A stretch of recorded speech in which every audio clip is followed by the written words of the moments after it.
Welcome to the July 8th, 2020 meeting of the City of Lake Forest Plan Commission. I am Rosemary Kerr, Chairman of the Commission, and in compliance with recent modifications to the Open Meetings Act, this meeting is being conducted remotely. As Chairman of the Plan Commission, I've made the determination that it is not prudent or practical to conduct an in-person meeting due to the COVID-19 pandemic, and that it is not feasible to have the commission members or the public physically present. Public access to this meeting is being provided. This meeting is being broadcast on cable TV and is available online through the link provided on the agenda. And I did check, the agenda is on the City of Lake Forest website, and you could also, I think, you'll see the link if you need it there. Public testimony is welcome, and the call-in number is 847-810-3643. Please call into 847-810-3643, and you will be placed on hold until the public hearing portion of the meeting. We will repeat the number just before the start of public testimony. At this time, I'd like to have, I think I will introduce the members of the commission and the staff, given our format, and ask each commissioner to raise their hand as I say their name.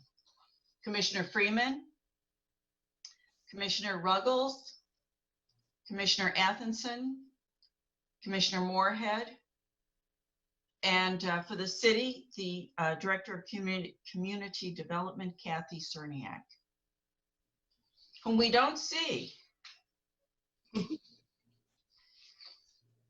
Our first item of business is consideration of the minutes from past meetings of the commission. And we're going to begin with a request for any corrections to the minutes of the May 12th, 2020 Plan Commission meeting. Does anyone have any corrections or suggestions on those minutes? I did pass in just, I think, one typo to Kathy earlier. So with that, is there a motion to approve the minutes of the May 12th, 2020 Plan Commission meeting? So moved. Is there a second? Second. All those in favor of accepting the minutes of the May 12th, 2020 Plan Commission meeting, please say aye. Aye. Aye. All those opposed, say nay. Chairman, Hearing- because it is a remote meeting, we do need to do a roll call. I also Okay. mentioned that I just received a call from Commissioner Dixon, and he is working to get online. Okay. So I'm going to ask Michelle and Cam, if you bear with me just a moment. If There one he of, is. oh, there he is. Never mind. Good. Okay. So let me do a roll call on the minutes. I know you just voted, but just in compliance with the revised Open Meetings Act, I will ask for your vote by roll call. Commissioner Freeman, Aye. Commissioner Moorhead, Aye. Commissioner Athenson, Aye. Commissioner Artman Ruggles, Aye. Chairman Kerr, Aye. Commissioner Dixon. We are voting on the May 12th minutes. I approve those minutes. Thank you. Chairman, you have 6 yeas, no nays. The approval of the minutes of the May 12th meeting passes. Thank you. Now we come to the minutes of the February 12th, 2020 meeting, which were just received recently. I know I've not had a chance to review. I would seek to postpone this so that we all have ample time to read, and ask others feel differently. We're happy to put those on your next agenda. You have a copy now. You can spend time reading it. We'll also include it in your upcoming packet. All right, so approval of the February 12th, 2020 meeting minutes is postponed. I don't think we need a motion for that, do we, Kathy? No. No. All right, then the sole petition tonight before the commission is consideration of a request for an amendment to the special use permit previously granted to Scouts Restaurant at 950 Northwestern Avenue to allow modifications to the restaurant concept and floor plan, and to authorize the addition of a pickup window drive-through on the south elevation. The proposed changes are an effort to better position the restaurant to serve customers in various ways. Property owner is Westwood Center LLC. Members are Todd Altoonian, Nicole Altoonian, Jennifer Bianchi, and James Altoonian II. Restaurant owner, operator, Jason Ackerman, and Representative Peter Whitmer, architect. At this time, do any members of the commission have any ex parte contacts or conflicts of interest to report?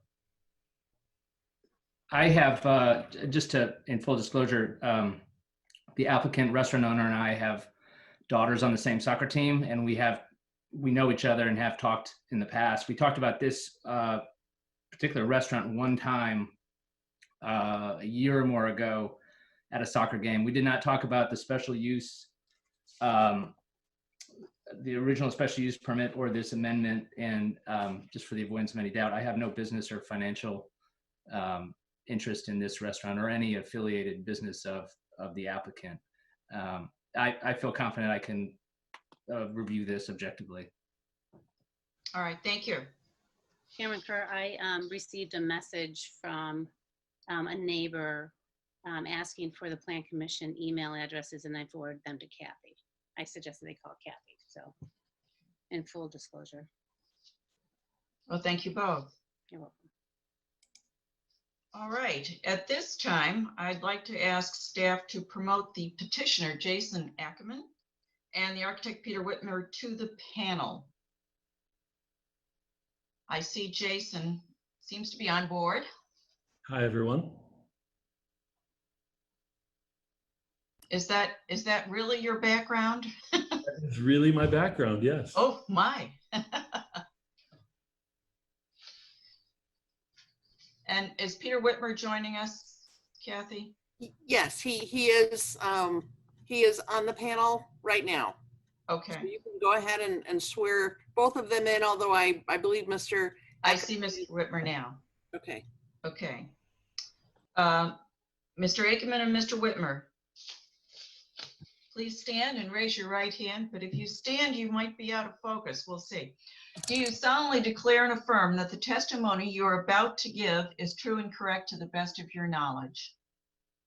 I do. I do. Thank you.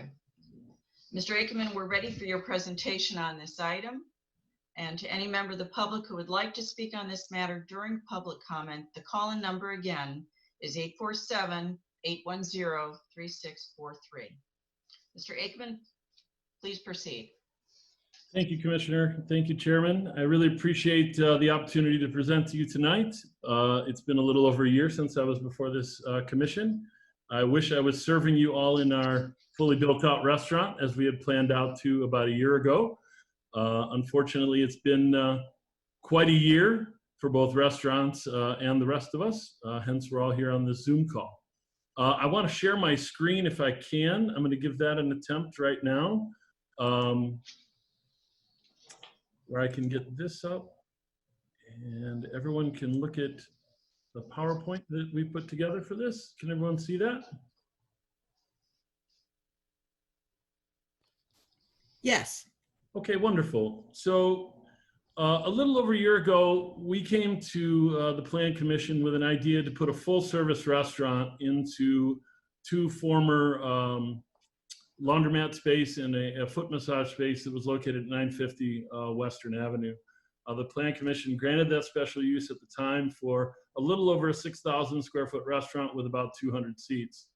I'm coming to you tonight to amend that special use under a couple different circumstances due to the arise mainly of COVID-19 and the impact it has had not only on the restaurant business, but on the general consumer public as a whole. So I own multiple other restaurants in multiple states, including Texas and Florida and the District of Columbia and Pennsylvania and Illinois. And we have had various levels of interaction with COVID-19 since the outbreak started. We originally closed all of our restaurants. We were closed for 90 days in most of our markets. We were able to assess what the market would bear when we reopened, and we have subsequently reopened about 60% of those restaurants. And to say that we have learned incredible lessons from that process would be an understatement. How that relates essentially to the pivot and the ask for an amendment to this special use is that what we have found is that survival of a large format, large concept, single purpose restaurant in the new world is going to be very challenging. And the amendment tonight really focuses on 2 or 3 different ideas. The first idea is to change the original floor plan from what was a single-use restaurant into a multi-use restaurant. What that would allow for us to do is to operate 2 separate concepts out of the same footprint that would give you smaller footprints, allow you to serve different day parts, meaning one could serve breakfast and lunch, the other could serve dinner. They would share bathrooms and a kitchen, and this would allow for some efficiencies and not put as many people into one space as we were attempting to do before. Secondly, we're looking to add a pickup window on the south elevation of the property. This is the elevation that faces the Jewel Osco parking lot. And we believe that in the new COVID world, you're going to have new ways to reach and share your product with customers. The customer today wants efficiency, they want safety, they want a healthy environment more than anything else. And being able to do contactless pickup and order service is an essential part to any new venture post-COVID-19. Quite frankly, we're seeing it already in the reopen of our other restaurants, including one at Disney World in Florida, that the old model simply isn't going to work. This pickup window, we believe, can be beneficial to being able to service the community safely, to be able to service the community efficiently, and to be protective of both the community and also the staff that will be working in the building. There are lots of different ways that this can speed efficiency, but the single biggest, we believe, is that it will be a single point of pickup behind PPE that doesn't involve the guest leaving their own automobile. As you can see from Mr. Whitmer's renderings, and I think most of you have either driven by or walked by this property over the last year, Mr. Altoonian has delivered on his promise to upgrade the property from what it formerly looked like, and I think we'd all agree that it's much improved over where it was, and I'm excited to see it kind of come to its conclusion, and Scout's going inside and kind of finishing off what he's done to the rest of the property. This rendering shows where the pickup window would be, how it would relate to the rest of the building, and how it would relate to the drive path as it exists today. We feel that this pickup window will be serviced in 2 ways. One, that people will pick up orders that they make on their own via smartphone. They'll either do that from their house, or they'll do that from the parking lot, or they'll do it as they're walking, whatever it may be, that they'll be able to do that. And the order will be then prepared, and there will be a text message sent to that person telling them that the order is ready and they can drive and pick up their order. The transaction at the window itself is going to be very different from what you would expect at a traditional drive-through, if you will, if you want to call it that, in that all we're really going to be doing is handing the order to the guest. There should be no payment. There should be no ordering at the window. everything should simply be a 10 to 15 second transaction of pickup and confirmation. So that said, I think that Mr. Altoonian is going to continue to improve the property with a fence along the western border of the entire property. It's going to be brand new. I believe it's 7 feet tall. Hopefully that will mitigate any sound of any traffic coming around the building. We anticipate the one-way flow of the traffic to be from the northwest corner of the property around to the southwest corner of the property and then exiting east to the southeast corner of the property. So ultimately, I feel like this is going to hopefully deaden any sound what we'd have as cars pass through. As I said, the anticipation is to not have a traditional menu board or squawk box. There should be very minimal disruption to the west. And we feel like this is a much safer way to deliver to the community than traditional curbside or some of the temporary things that we're seeing with COVID-19 currently. This would be a much more permanent solution and ongoing solution. That's all I have in terms of a presentation for this evening. I'm more than happy to answer any commission questions or any questions from the general community. Thank you. Thank you. Kathy Cerniak will now present on behalf of the city and identify issues that the city has noticed.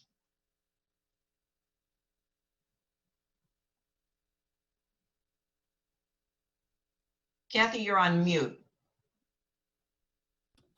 I changed my video and didn't unmute myself. This petition is before you because it is a request for an amendment to an existing special use permit. Last March of 2019, you held a public hearing on the restaurant itself, forwarded a recommendation to the city council, and the restaurant, Scout's Restaurant, is approved. What is requested tonight is an amendment to that already approved special use permit to really do three things. First, to authorize the addition of a pickup window. The code does not specifically speak to a pickup window. The code speaks to a drive-through and requires a special use permit for a drive-through. So erring on the side of caution, staff interpreted a pickup window as a drive-through. That's one reason why this is before you. Second, as Mr. Ackerman described, the floor plan has been changed, has been modified of the restaurant. The floor plan of the earlier restaurant was attached as an exhibit to the ordinance. So it is appropriate for you to, again, look at that floor plan so that the exhibit for the ordinance can be replaced with the updated floor plan. And the third reason this is before you is because concurrent with the request for a pickup window, we are recommending several changes to the conditions of the currently approved special use permit. I believe those changes are clearly outlined on pages 6, 7, and 8 of your packet through strikeout text and highlighted text. And again, those changes relate specifically to the addition of the pickup window. That's why this is before you. A little bit of background on drive-throughs. You read in some of the correspondence, and many of you know from firsthand experience that this community has very few drive-throughs. We have bank drive-throughs. We used to have a drive-through at a McDonald's restaurant on Waukegan. The community many years ago fought very vigorously against that drive-through, but then interestingly, more recently, when the proposal to tear down that McDonald's came before you, I believe you heard from at least some in the community that the McDonald's was actually looked at as a community institution, is the description that at least one of the residents used. So the fears with drive-throughs in the past, really do not directly relate to what is proposed today. You heard Mr. Ackerman describe that this really is a way to organize the whole curbside pickup movement. What we're seeing is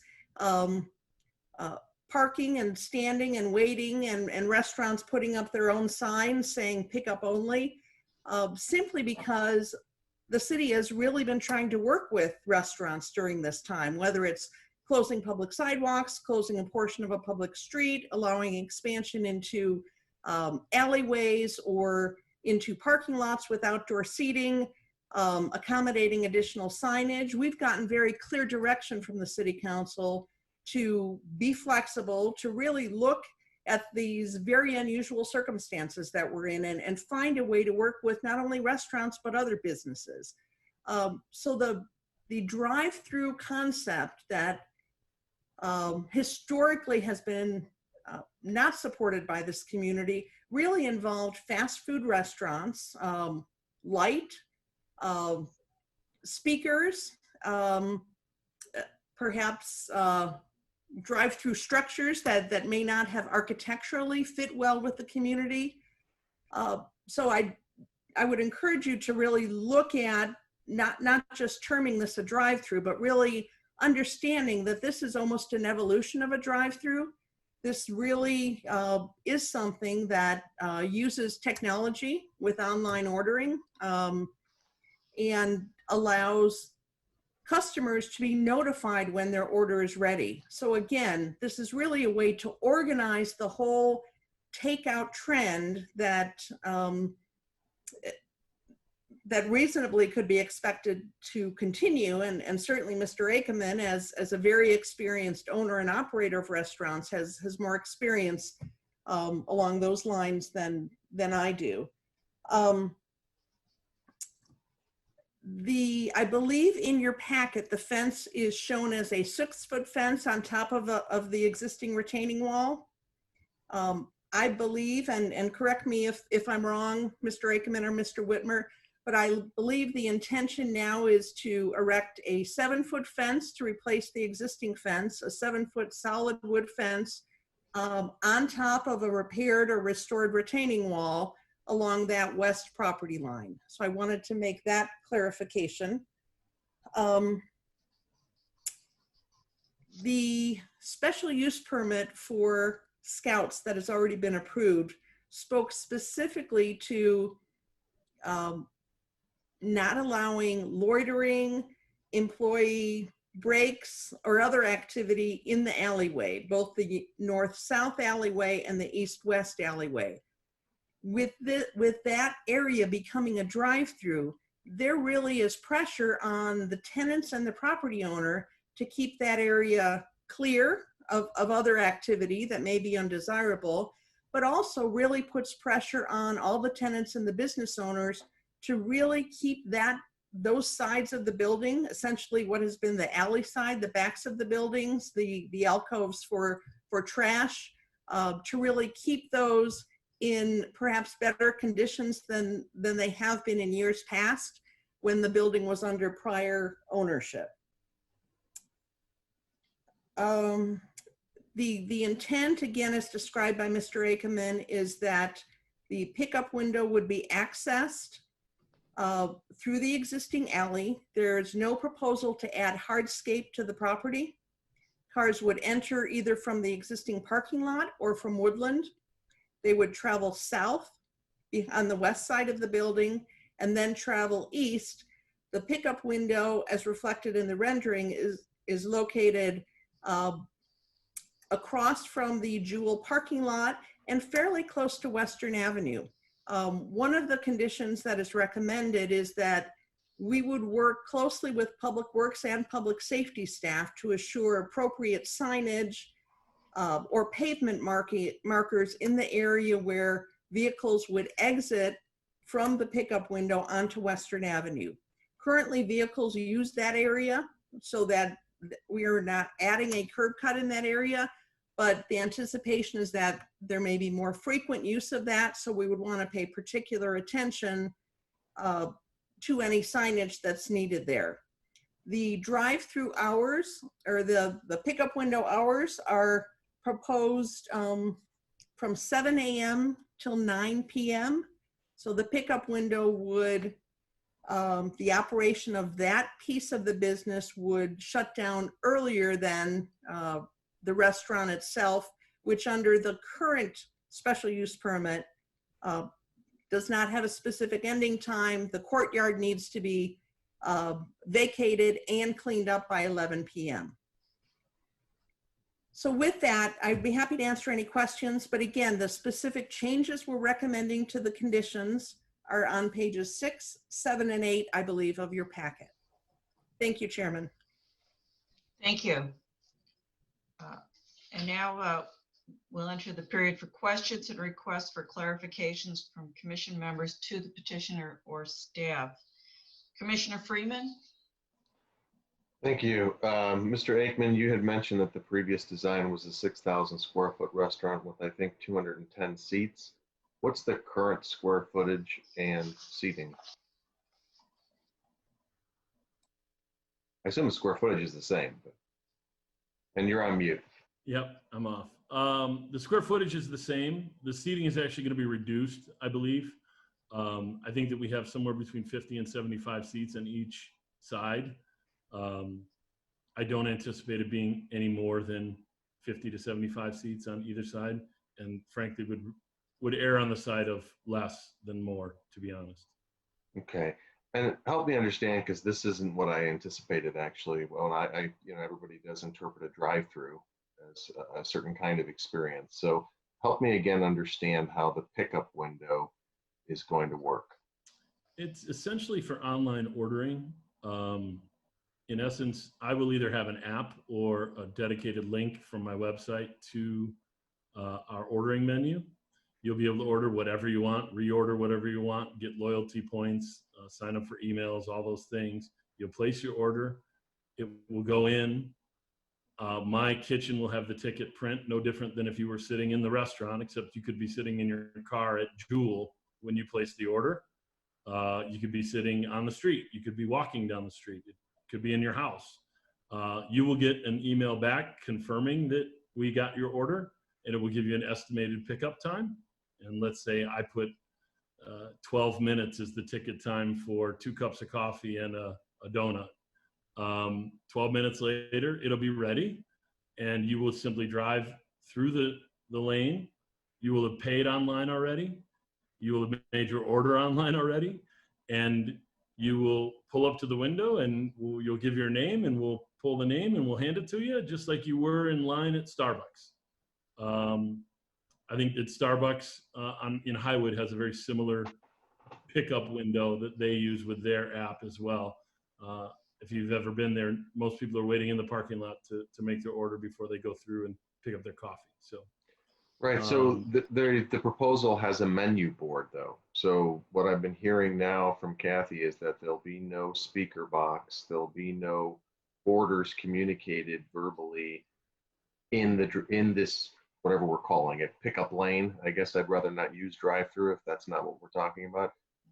we do not anticipate that, and you know, thankfully, the one benefit of COVID-19 has been restaurant innovation, and every day that the technology is getting infinitely better, and I would anticipate that everyone here will see substantial movement in this direction, where you will be ordering, or guests will be ordering from their phones in restaurants and outside restaurants for pickup and delivery.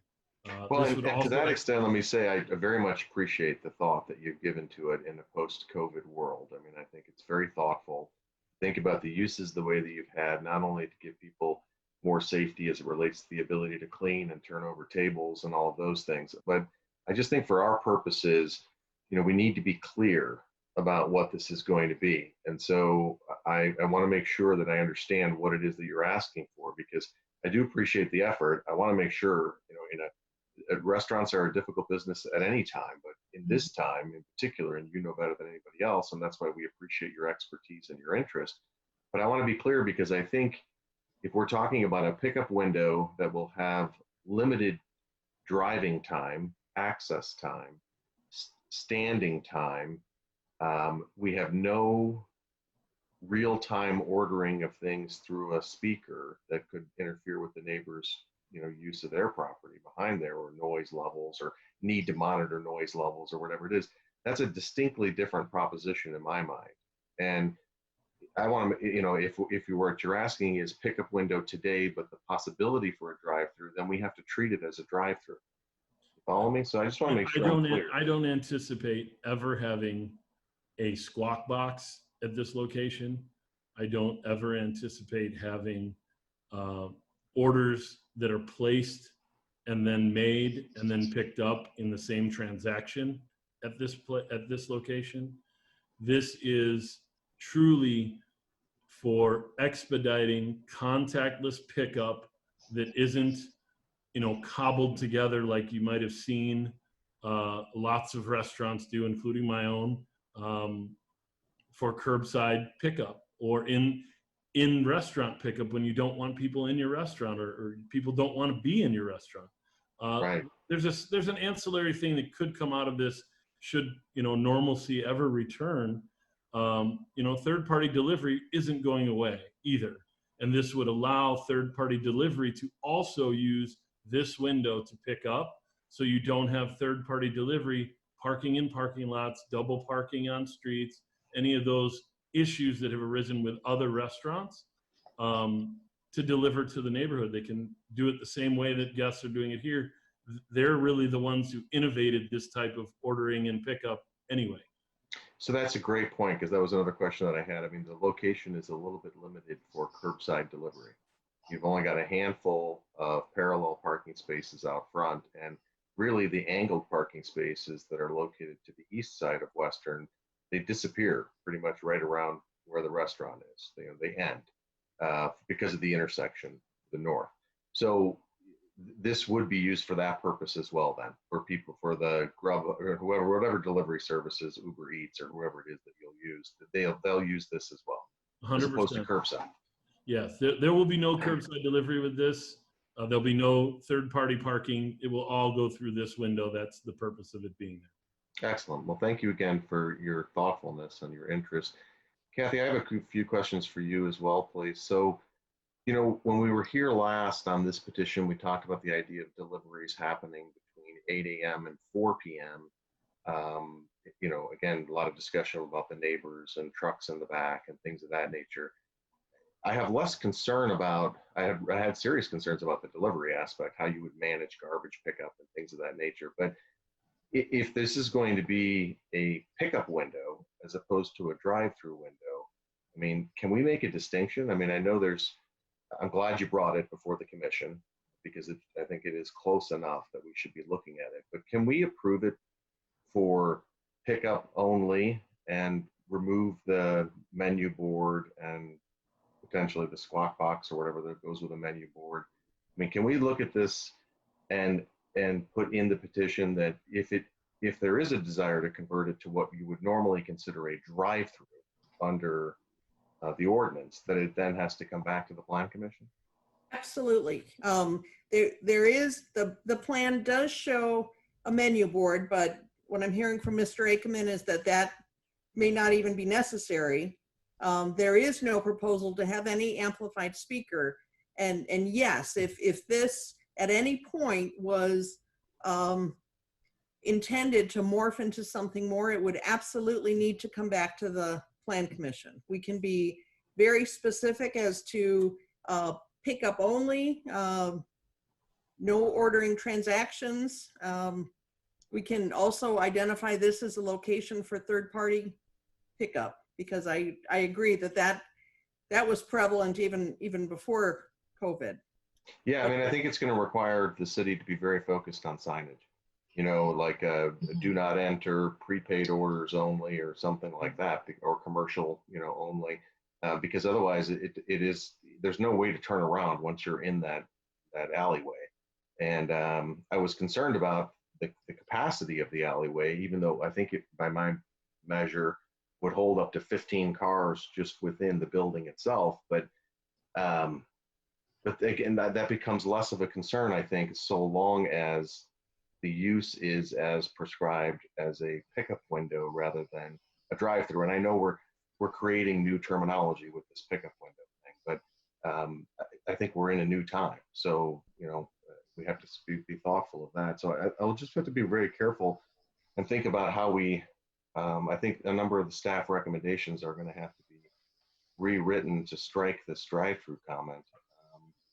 And then my last question, I guess, is the fire chief, I assume, or the fire department has taken a look at this? Yes.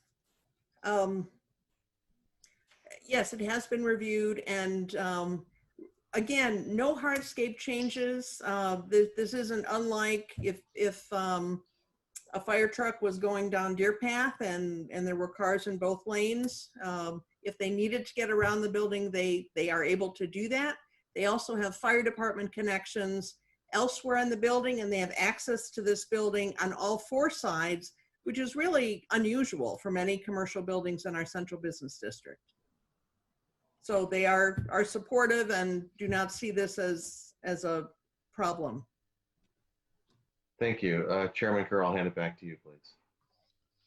Thank you, Commissioner Freeman. And now Commissioner Artman-Ruggles. I have some questions regarding the site circulation. Just to clarify, what is proposed is that you be able to enter not only from Woodland, but a Western Avenue as well. So when I drove through the site today, one of my concerns was when people are kind of just, to be honest, rushing through the parking lot to get to the drive-through, that there could be some conflicts with cars in the parking lot backing out.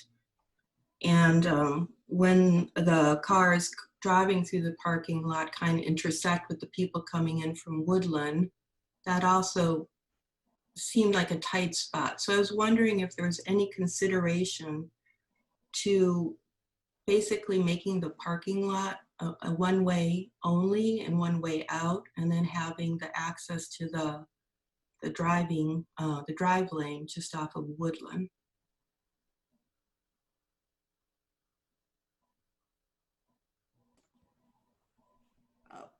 Mr. Ackerman or Mr. Whitmer, do you want to respond to that?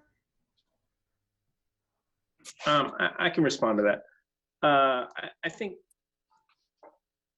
you know, based on the width of the parking lot, I think we're comfortable with it being wide enough that you can go either way once you pull out. You know, the traffic that goes through, I think typically, I'm just concerned about having more traffic on Woodland. And I think, you know, the majority of the time, you got, you know, cars are going to pull out, you got to stop, you got to wait, you know, it's the same sort of thing. So I think it would have more traffic come in on Woodland. I think that would be probably not a good thing, you know, because we'd really like to have the traffic come in and out of off of Western, as opposed to, you know, sort of minimal on Woodland. And I think, you know, a lot of you have the same issues right now when everybody pulls in and waits in the parking lot, going in and out. We have a lot less people in the restaurant, using the restaurant. So, you know, the parking lot, you know, hopefully the parking lot's full, and, you know, I don't think it's any different than like a Jewel parking lot. Now you go around to that and it's kind of confusing and tight, and Jewel, it's probably better than that parking lot for that. So I wouldn't, you know, it was a real concern. I think we could do it if it count, you know, if we had a situation where we needed to reevaluate it, we could look at it in the future. But I think right now, I think we're comfortable with the two-way traffic. So I saw that there's a dimension for the driveway, which is 18 foot, which is adjoining the Jewel. What about the alleyway on the west side? What's the width of that? I think it's about 18 feet. It's just about the same, I believe. Okay, so 18 feet is, you could sometimes get 2 cars to pass. So for example, if somebody is at the pickup window, potentially another car could squeeze by. Is that your intention? I think that's one of the real advantages of the current situation is that, 18-foot, 9-foot parking spaces are the standard parking space. So yeah, you're not going to be able to drive by at sort of a full, at a fast pace, but typically 2 cars can get by in 18 feet. So I think that's a nice thing if somebody is stopped or somebody can drive around it, which would be good. Yeah, because I mean, I could see there could potentially be a queue of cars waiting, because if the pickup time says, okay, be there at 7:15 after youth sports or something, there might be a number of people.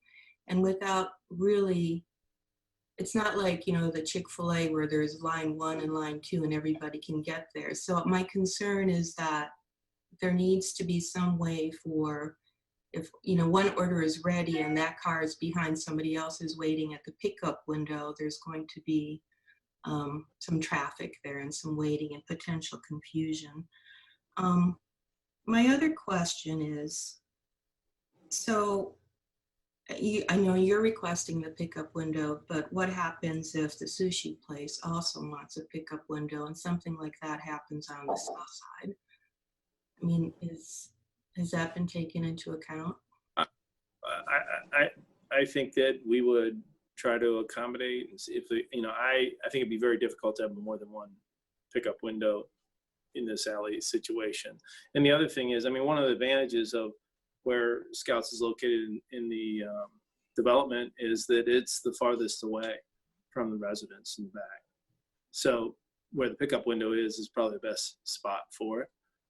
So I think it'd be pretty difficult to have, I don't think you could do it, have another pickup window. But I think, what we're looking for is for these businesses to be successful and accommodating and try to redesign it so we're thinking forward and allowing. So, if there was some other way to do it, we would bring that back for that. Okay. And when I drove through as well, right in very close to where the pickup window is, there's a bunch of meters, gas or electrical meters. What's going on with Yeah, that? that was unfortunate. Yeah, we gotta move all that. Okay. Yeah, we tried to examine working around it, and it's just, there's just no way. The other issue is the grade goes up. So if you see in the plan, we have to raise the platform to up like 2 feet so that they can hand the food out. So you're not inside, just to accommodate that too. So that's, Okay. as we move it further east, it gets better. It's about the best, but we still need to walk up, Okay. a few steps to get that. Okay. Yeah, I was wondering why you had stairs in the plan, and that's We just couldn't get it down to the corner far enough. okay. I might have more questions, but the other thing then, so on the exterior elevation itself, I know you just have a simple window indicated. Did you consider putting an awning or a canopy over that, or you just want to keep it as simple as possible? I think, if you look at Starbucks and how that works, that's probably the one that I think we feel comfortable right now with it not having an awning or doing anything more than that, and it can be pretty straightforward. Also, the lighting, we have the down lighting. We've carried those lights across to light up that alley a little bit, so cars have a little better chance to navigate that area later or in the winter time too. Okay. I think that's my questions for now. Thank you. Thank you, Commissioner Artman-Ruggles. And now Commissioner Moorhead. Thank you. So a few questions. First for Jason. So there's it sounds like there are going to be 2 new restaurant concepts, the Honor Bar and Scouts. My question is, are those going to be 2 separate entities, whereby if one concept works and one doesn't, that you'll go dark on the one that doesn't work, or alternatively try to sublease that space? Or how do you anticipate it working if one of the concepts isn't profitable? I think that's a great question, but what I'm trying to do is essentially spread that risk. One giant space failing and being dark is a much more daunting situation. The concepts are separate and distinct in that Scouts is going to focus on breakfast, lunch, coffee. It's going to be what I will call an all-day cafe, health forward, bowls and smoothies and juice and good coffee. And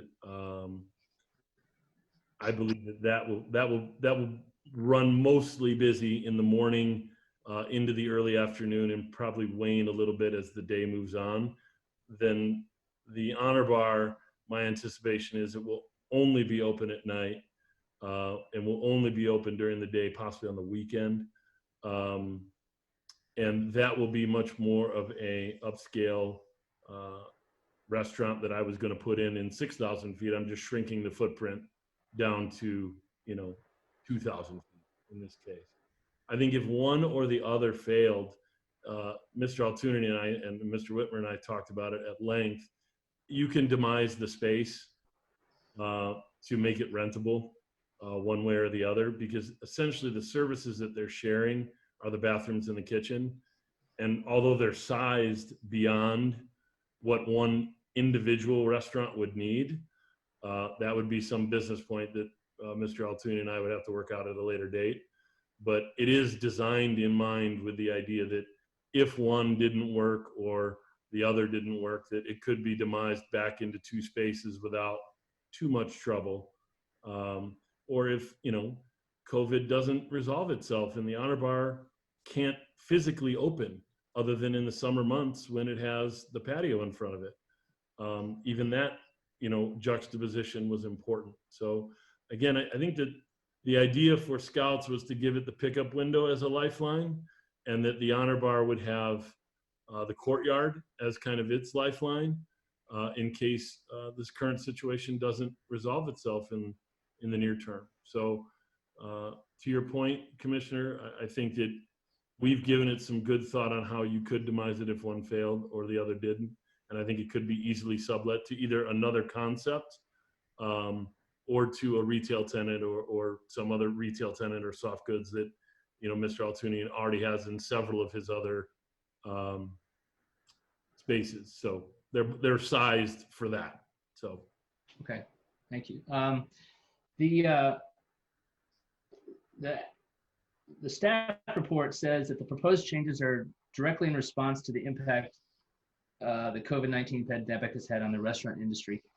My question is, if our region in Illinois moves into phase 5, which means, among other things, that we think we'd have a vaccine, or the pandemic were to go away for some other reason, would the need for this pickup window go away?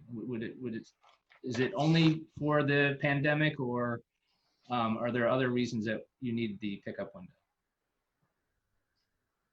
If that's for me, I think that the pandemic is changing the way the consumer is going to interact with restaurants, I think, forever. I do think that the window will survive COVID by customer choice, hopefully by how it interacts with the community.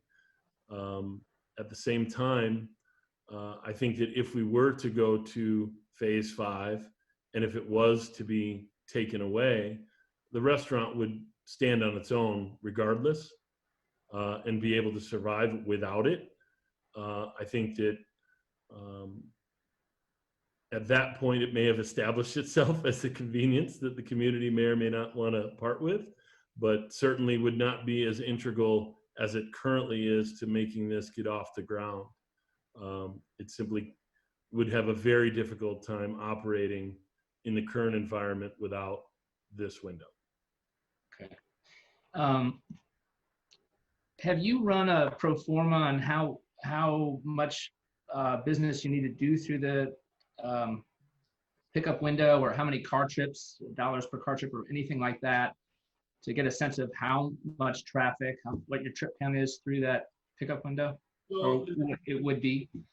There's a couple statistics that I've kind of looked up, and two things that jumped out to me when I looked at this was what the average ticket time was for most of the big chains, Their ticket time, Chick-fil-A is a great example. They're one of the best at 3 minutes and 12 seconds. That's from the time a car pulls up to the time a car leaves. That's, order, pay, pull up, get your food, and you're gone. I believe that this will be faster than that, so our capacity will be higher.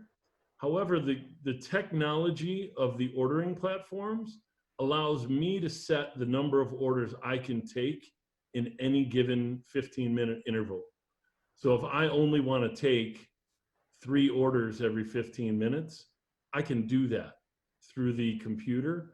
My goal is to make it as smooth for the guest. So again, I think Commissioner Ruggles brought this up, that there could be some confusion about, my order's ready or my order's not. Again, because the transaction is 100% mobile, and because I can control the flow of that mobile transaction on the back end, my goal would never to be in a situation where I'm overwhelmed with too many orders after a game gets out.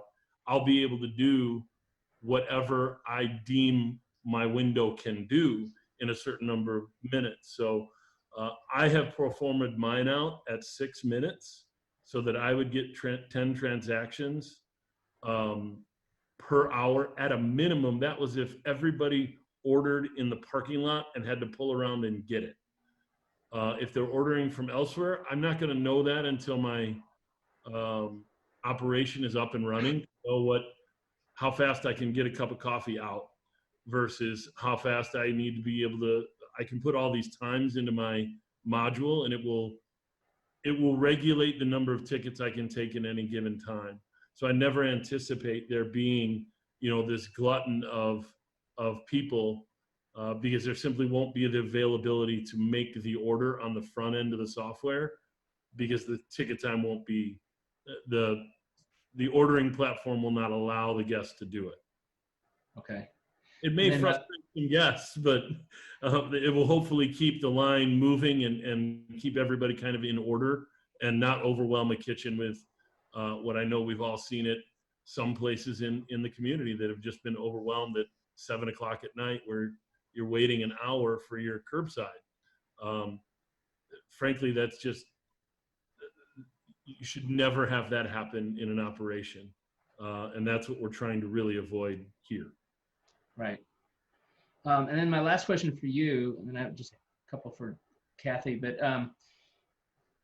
during the March 13th, 2019 meeting on the original special use permit, you said that parking spaces for pickup services will be located in the surface parking lot on the site or in the below grade parking lot. And my question is, well, two questions. One, will you still be doing pickups in those locations? Do you anticipate that? And then two, if you have those spaces available for pickup,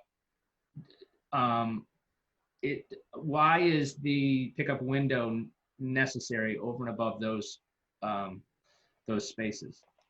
I think it's cleaner and it's faster. I think that's really the two parts. I mean, if we were doing the spaces out front, we certainly could do that, and that would be an option. I think you're going to have more cars in a parking lot that will be more full because there will be more restaurants open. You will have people who are coming to pick up a 2-minute cup of coffee vying for somebody who's picking up breakfast for 8 or whatever it may be. I think that while the surface parking lot certainly is there and can be utilized, I think that when we're operating at maximum capacity for the center, for the building with Kuro and the Peanut Gallery and myself, I think that you're going to have a lot of people vying for those spots. And I think it's going to be more difficult. And the timeliness of it, simply the transaction time of someone having to run out to the parking lot from my location versus literally handing it out a window. I literally think you're going to push more people through on the pickup side than you would ever have a chance to do in something that was based out of the surface lot. Okay, thank you. And then Kathy said a couple, I think 3 questions. The first one, if this pickup window were approved, would that create a precedent for other, would we then as a commission be obligated to approve other pickup windows for other restaurant entities in the city? I can't remember if one approval creates a precedent for other approvals. No, a special use permit is specific to a site and specific to a business. So the whole special use permit process requires the commission to look at the individual characteristics, whether they be operational or site characteristics or the surrounding area. Approving one pickup window does not authorize pickup windows for every other restaurant or any other restaurant. Okay. And then my understanding is that the prior Burger King restaurant in this location applied for a drive-through window. I could have my history wrong, but that's my understanding. My question is there anything relevant from that that application that would be pertinent here that we should consider as part of this? Again, I think past discussions of drive-throughs and Burger King would have been certainly more than 20 years ago, maybe even 30 years ago. So I think the drive-through model was different at that time, drive-through versus pickup window. And I think a fast food restaurant is also very different than what is being proposed here. Certainly this community has not approved drive-throughs for restaurants on a regular basis. So there is that history. But I don't think a decision made more than 20 years ago should prevent the commission from looking at this with fresh eyes and looking at it from the perspective of today, what's happening, and the type of restaurant, the type of business that's proposed. Okay.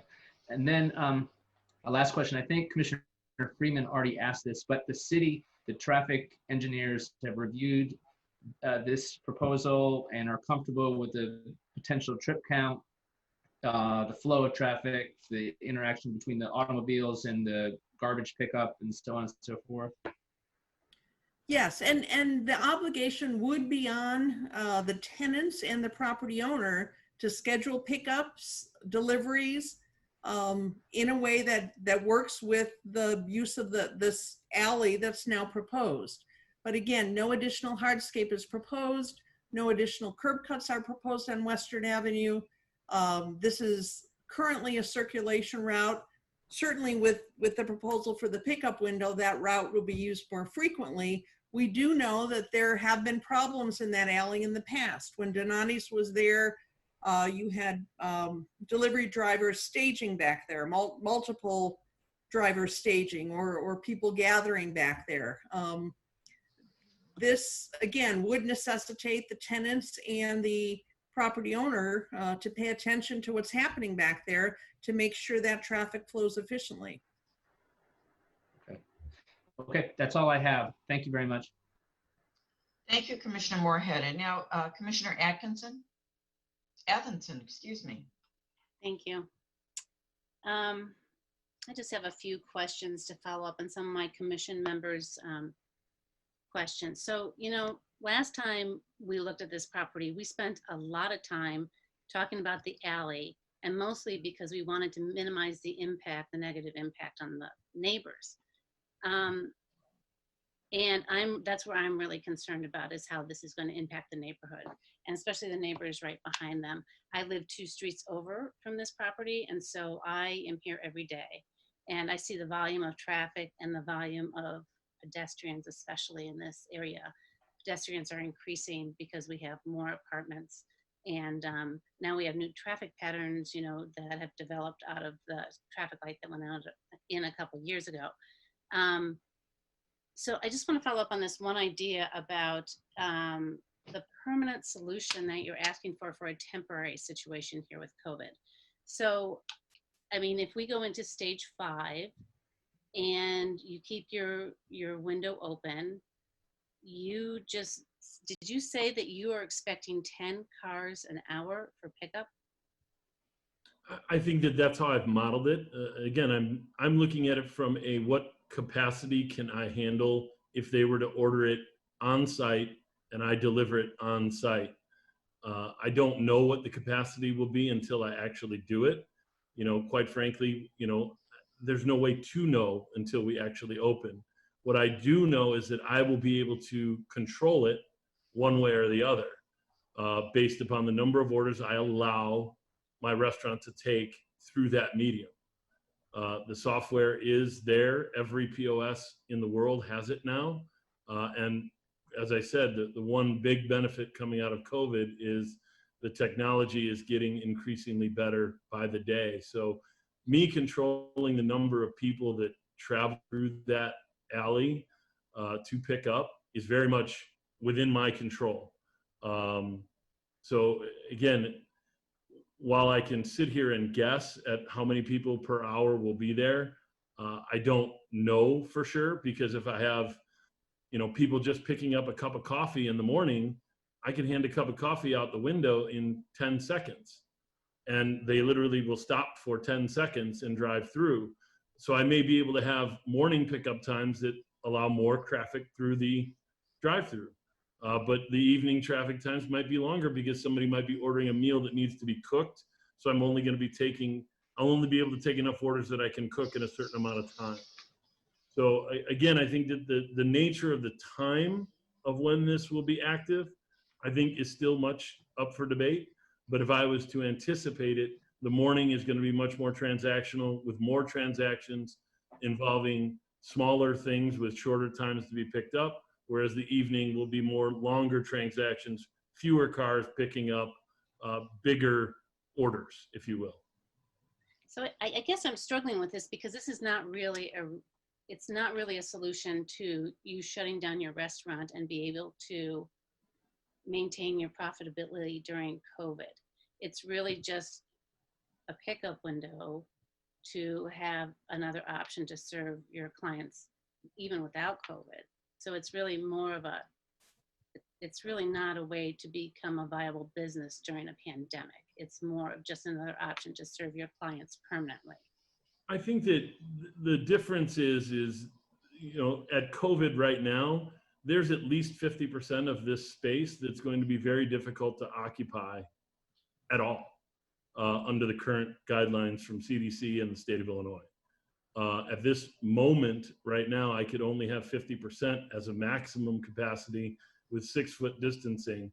And in that situation, this model's not viable as that being the only inside space that I have, because I don't have a street next to me like Market House might have, where they can be in the street and expand their outdoor footprint, or like Sweets was able to do, or like Chiefs and Egg Harbor are able to do into the parking lot, where they don't lose those seats. The seats are simply lost and it's not viable. Could I do curbside pickup? Absolutely, could do curbside pickup, exactly like everyone else. I think that solution with a volume restaurant or a volume place that is doing, again, 20 cups of coffee in an hour, that's a lot more cars causing a lot more congestion for a lot longer time than somebody literally placing an order on their phone, driving 2 blocks, pulling around a building, pulling up to a window and being handed their order, and then driving away.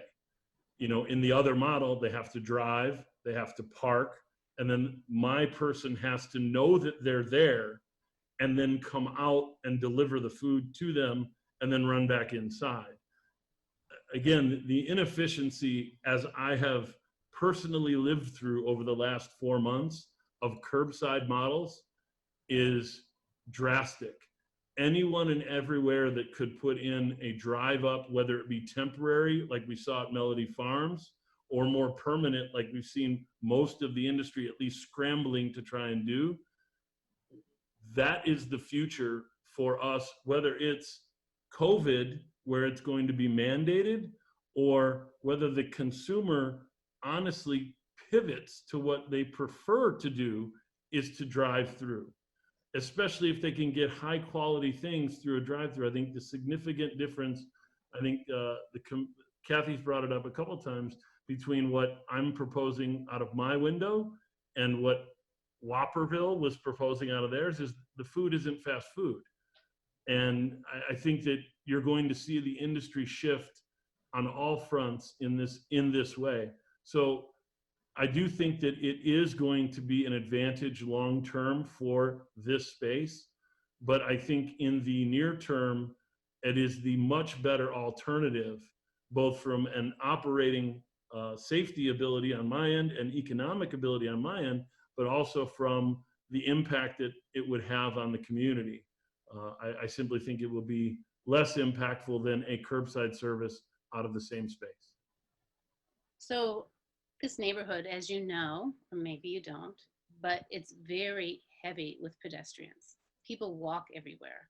It's all about the whole model about urban planning, where you're within a 5-minute walk to everything you possibly could need.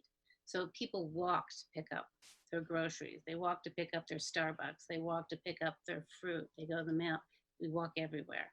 So the model you're presenting is one, a vehicle-dominated model. How do you propose to accommodate pedestrians? And also, how do you propose to protect all the pedestrians that are walking through here? I see a really big potential for a lot of pedestrian vehicle contacts. And the other question I have for you, I guess that's another question I'll roll into one, is how do you plan on minimizing that impact of 10 cars an hour through that alley, which we talked about last time very diligently about minimizing that activity back there. How do you plan on minimizing that impact on the neighbors? Well, I think that there's twofold answers I have for that. One is, I live in the neighborhood. I live a block and a half away from the space over at Edgewood and Woodland. So I have 3 young children, and I walk to West Park almost daily before when we could use it. And I walked to Jewel. We walked to town and had ice cream and sweets last night. Frankly, I understand the pedestrian nature of the neighborhood, especially with Kelmscott to the north coming to town, and people walking from the north in particular to the south. I do think that there's going to need to be good signage. I do think that there's going to need to be a way to control that point on Western that makes everyone comfortable, whether that's a mirror or whether that's a great sign or whether that's the edge. I think the edge of the building sits back from the sidewalk just enough where you'll be okay. We're certainly going to need to put up signage that says, watch for pedestrians and things like that. I think that because the distance is so short between where the pickup window is and the sidewalk, that any speed someone would be carrying out of it would be hopefully enough to react. So with that, I think good signage and attention to detail on it is certainly a concern. But as someone who has a 3-year-old who runs up and down Western Avenue, we face the same concerns at Jewel. We face the same concerns at Fresh Market. We face the same concerns up and down Western Avenue. So I don't feel like any sidewalk or any entry point is any less dangerous than any other one along Western, frankly. Secondly, the walking nature of the neighborhood. Under the current provision, the restrictions are on dining room access for seating, for seated customers. It has nothing to do with carry-away customers. So if we do have walking customers, certainly in Scouts, not so much with the Honor Bar, but certainly with Scouts, we're going to have the ability to serve a customer that can come to the come up into the restaurant, walk to a counter, place an order, and walk away. So a walking customer, it's going to be very friendly for them if that's what they chose to do. And my last question that I had in that big barrage of questions was, how do you plan on minimizing the impact to the neighbors? Well, I think that there's 2 things that I think we can do. Mr. Altoonian is going to do the first one, which is improve the fence, raise the height, raise the density so that certainly it will mitigate the effect of any traffic coming through there. That's number one. Number two is, I think the main concern when we talked about this 15 months ago was that we were going to have delivery trucks and garbage trucks, and how were we going to kind of handle the heavier traffic that could possibly be coming through there. I think that while there'll still be deliveries that will come through there, because I'm going to need that lane open, the delivery trucks could actually be minimized and will be forced to take deliveries in the parking lot. And I think that that's going to be a lot better than what I think we even might have had before, in that we're not going to be on the backside of the building as much. I think cars are going to be passing through, not idling or sitting there. Trucks will be hopefully staying in the parking lot rather than idling on the south side of the building. So again, I think that we're going to have to find the best way to do it, and what times to really schedule them for. I know what I'm limited to within the special use, and I feel comfortable and confident that I can find the way forward there, because there's going to be lots of different deliveries, and we're going to have to find a way to do it that makes the least impact. I think the fence will help, and I think that designating the parking lot as the place to take a delivery where it's not full in the morning hours in particular. And I think that Scouts isn't going to fill this parking lot in the morning hours either. I think people will be passing through, that I think that the deliveries will still be able to be taken from that position instead. Okay, Kathy, I have a question for you, because now it seems like we've got a congestion issue here. If we're adding 10 more cars an hour to this property, with all the deliveries in the back, with all, now we have 4 restaurants and all the traffic in the parking lot. I'm thinking about the other 2 petitions that are in the CBD that I remember that asked for a drive-through. Was at Nona's, which is now Caputo's or Visconti. What was the other? Oh, and then the Dunkin' Donuts at the train station. One was a building review board petition. One was a Historic Preservation Commission petition that I was involved with. And we had the same kind of issues and questions about pedestrian safety in a highly dense pedestrian neighborhood, and the increase in the potential traffic on smaller roads, 2-lane roads, and then also the incompatibility of the character of a pickup window or drive-through with a pedestrian-friendly traditional neighborhood.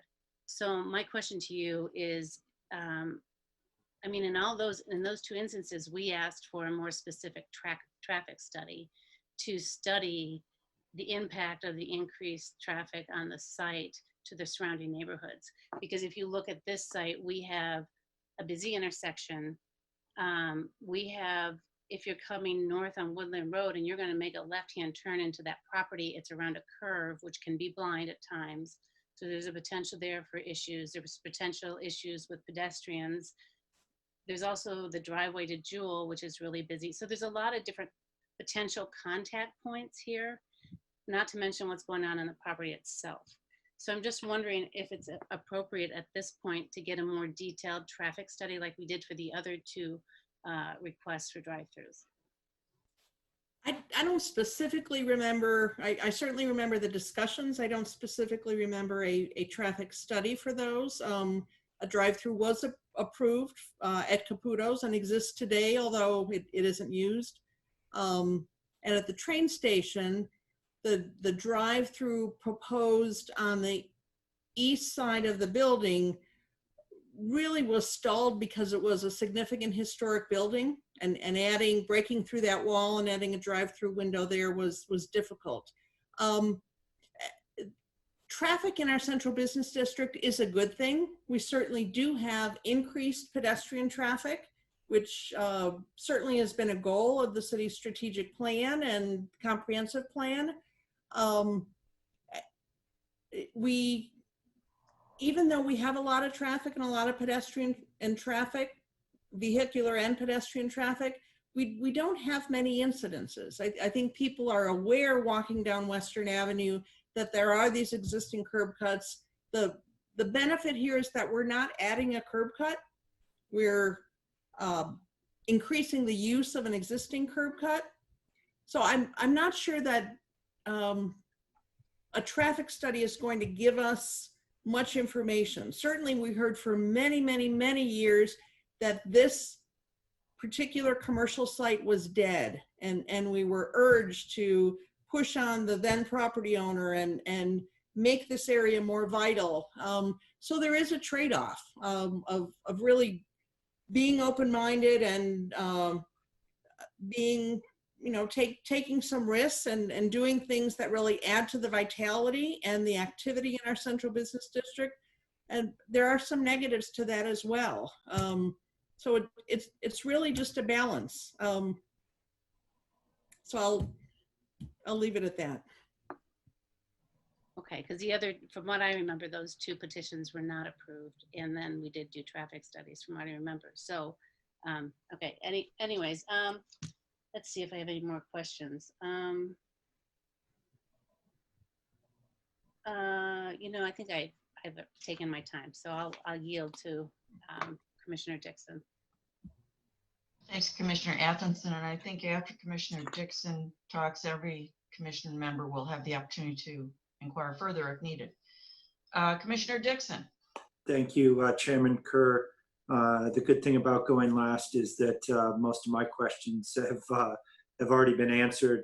I, like Commissioner Freeman, had a great deal of confusion in regards to pickup versus the drive-through aspect of this, and I appreciate that being clarified now, not only by Kathy but also the petitioner, that it's truly just a pickup window. I do have a question though to Kathy, and Kathy, you mentioned in your opening comments that the city was being flexible and making accommodations around town, many of which have been mentioned here this evening. The tents in the parking lot down there by Chiefs, and for suites, spaces closed, and streets actually closed there by the Market House, and there's probably a couple others that I'm forgetting. But my question to you, Kathy, is, to make those accommodations, did those accommodations come before any board, city board, or was that just done by a directive, if you will, by the city council? It was through a directive by the city council. Probably, I don't know if it was a March meeting or an April meeting. The city council adopted a resolution directing that the staff work swiftly to be flexible, and also to provide services like free use of barricades, or like assistance with signage in some cases. So it was a directive of the city council, and I do expect that some of those changes are going to lead to some further discussions, even after we get through our current challenge of COVID. I think we've received some positive feedback. One thought I have with the proposal tonight, the pickup window, if the Plan Commission wanted to experiment with this, and if the City Council accepted a recommendation to do so, the Plan Commission in the past has, I can't remember exactly when, but once or twice put a condition that we would report back to the commission.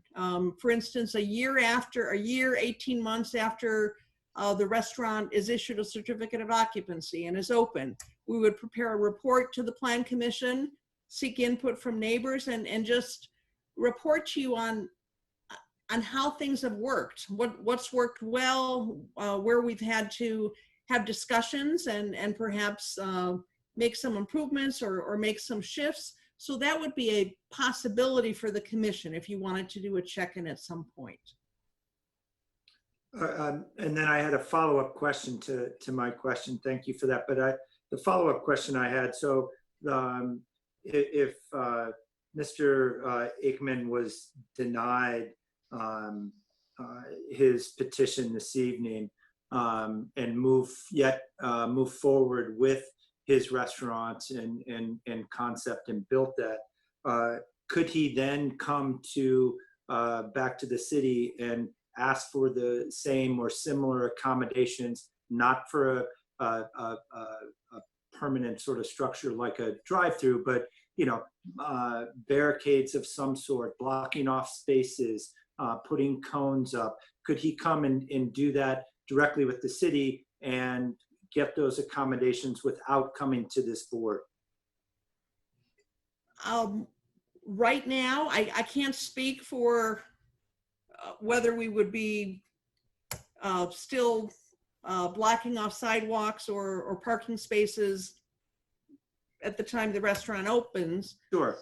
But assuming that we're still in that same environment and assuming that, that those accommodations were still being made around town, it's obviously just a hypothetical question, but he could, in theory, come back and get some sort of accommodations to meet the needs of third-party vendors that are coming and picking up, and or people that are trying to do pickup food windows, similar to like what Mia Francesca has done and blocked off, and then people walk across the street and deliver. Those types of concepts, if we're still in this environment, would be and could be granted to them. Is that a true statement? It's a true statement, but again, every location is different. Market 100%. And how that would look and how that would work would, be dependent, with a further in-depth study. But, just my point is that it wouldn't come back before a commissioned body. It would be worked out by the city as the other accommodations around town have been worked out by the city. Yes, if we were still under these temporary conditions. Okay, that's it. Thank you. I have no other questions, Chairman Kerr. Thank you.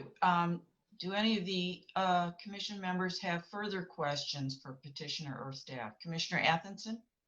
Kathy, I had another quick question, because I know we had discussed this before this building was bought, but if there was a new building, if this building was demolished and there was a new building built on this site, what would be the setbacks for the alleyway and a potential drive-through? It would be a special use permit. So a site plan would be developed. It would come before the Plan Commission. You would look at the overall site. This is a site where I expect anything you would do here with new construction would require a special use permit and would be looked at very specifically. So typically a new building going on this site, what would be the side setbacks for a new commercial building when you're up against residential building? I can look that up and have that answer for you in a minute. Any other questions in the interim? I have a question, I'm sorry, for Peter. No, please go ahead. So Peter, looking at the south side of the building where the driveway is, I noticed there's like exit stairs coming out. There's the main exit stair from the second floor, and there's some other, required exit stairs. And the stairs to the southwest corner, it looks like there's kind of like a curb cut or so that would protect any pedestrians that are exiting, not only in an emergency or just coming out of the building. I don't see anything like that at the second floor main fire stair. So I'm wondering if something like that would be provided, and if that's provided, would that also pinch down that driveway access so two cars could potentially not pass? I think I understand what you're saying. I think I would think that when you walk out of the exit stair, that you would see that the car is there or not. So, it's not like, it's like crossing the street, like a street crossing, because I think you're right. I think if you were to put a bollard out 3 feet, it would then not allow two cars to pass and probably be, I think you would have a situation where cars would hit the bollard all the time. And so that wouldn't make a lot of sense. So, I'd say it's really similar to when the exit stair is an emergency kind of situation. And so I don't believe that exit stair would be used on a daily basis at all. So it would only be an emergency situation. And at that time, if there was something in the building that people wanted to get out, they would have to, yield just like if they were going to go out into the street. So they'd have to yield for the cars to go around. I think one of the advantages is the cars are going relatively slow when they come around. So it'd be the same sort of thing as like if you come out into a parking lot. Well, I imagine like if this is approved, that some type of signage or warning should be placed. That makes sense to me. Yeah, I think you're right. I think that's a good idea to do that, is to have some sort of signage inside saying, watch vehicles left. Or your pedestrian crossing. Yeah, crossing. Yeah. Yeah. Okay. Yeah, I think that makes sense. I mean, I think the big advantage here is that the cars are moving slow because, there's no way to really get up speed from that. Would there be speed bumps or something then to actually make the cars go slow? I think just the nature of we could always add them if we felt, that things are going on. They typically cause more problems than they try to solve. So, I think we would start with it not. And I think the idea of reviewing this in a year makes a lot of sense. We're open, the property owner and us, and, we all are right here and, can understand it and work with it and really make sense so that it makes it viable not only for the business owners, but also for the community too. So, I think that there is some unknowns, in terms of how this works. But I think moving forward, we're going to have to look at these. And, I think the site and where the building is currently, it's just fortunate it works out as well as it does, really, with having the circulation around it and having the 18-foot drive. May I make one comment, Monica, before we leave that? So in addition to a sign inside on the door, Peter, consider some kind of painted crosswalk outside of that stairwell. Those are the kinds of things that will signal the driver without the need for a speed bump, where you'll have snow plowing issues and all kinds of other things from the speed bump. A painted crosswalk might. Yeah, that's a good idea too. Then I have a few questions that haven't yet been covered. When we first discussed this transaction a year ago, and I should preface it by saying congratulations to the property owner for the wonderful improvements to the property. And we certainly would like to have Mr. Ackerman, who's a very experienced restaurateur, active in the city of Lake Forest. Now, trash. This was an issue when we had this discussion a year ago. And it would seem that if you're ready to pick up your new order of food, you don't really want to go by the garbage collection area. So how are you going to work that out? Still in the alcove provided by Mr. Altoonian. It should have a door on it. It will be hidden. Obviously, there's going to be, when they do the pickup, someone won't be able to drive right through. They'll be in the way. But the pickup for the 1.5 yard container that we're going to have in there, it might take a minute. It might take 90 seconds. In the winter, it might take 2 minutes. But either way, I don't think it's going to hold up what we're trying to do. Either way, the trash will remain in that alcove as it was originally proposed. And how will you control odors? It's going to have a door on it. Full length? As far as I know, that's Mr. Altoonian's delivering that to me, so that's what I understand it to be. Okay, and then delivery trucks and trash pickup. The trash, they'd have to at least come around the corner there. Are they proceeding down that same one-way pickup prepaid order window route? Yes. Or are they turning around? No. So sometimes when you have folks going to pick up, there may be a delivery truck that's in their way, or a trash pickup. Yeah, and I think they're going to have to wait. If I've got somebody dropping off or doing garbage, again, I wouldn't anticipate that transaction taking very long. As far as deliveries go, my anticipation is again trying to handle that in some other place besides the circulation on the rear of the building. And I've got to work with the landlord on the best place for that to be. But ultimately, I don't anticipate, other than trash, the necessity of having to pick up the trash back there and that relatively short transaction taking place, much of a weight behind anything going on back there by an outside vendor. Also, as with other types of restaurants that have pickup windows, I presume no pedestrians are allowed at that window. So Correct. signage will, Yeah. okay, Correct. so signage will show that.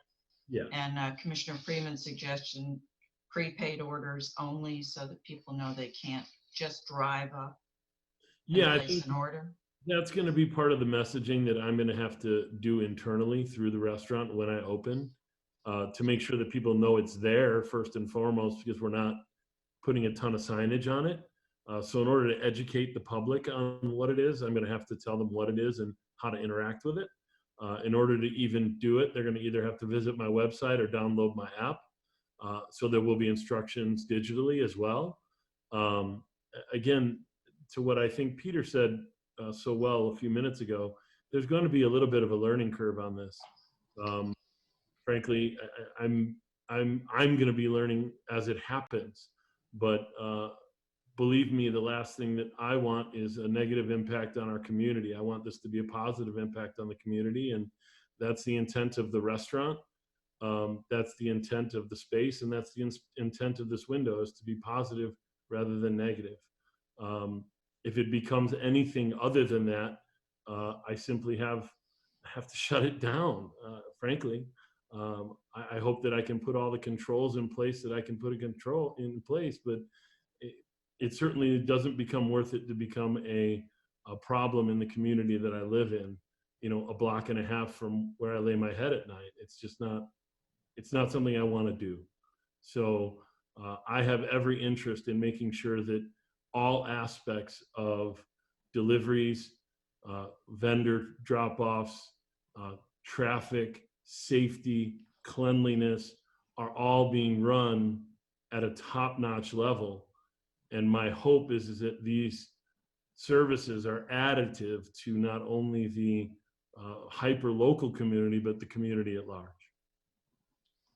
Thank you. One question as I look at the plan also, the width of the alley or this drive-up lane is 18 feet towards the rear, but 15 feet towards the front. And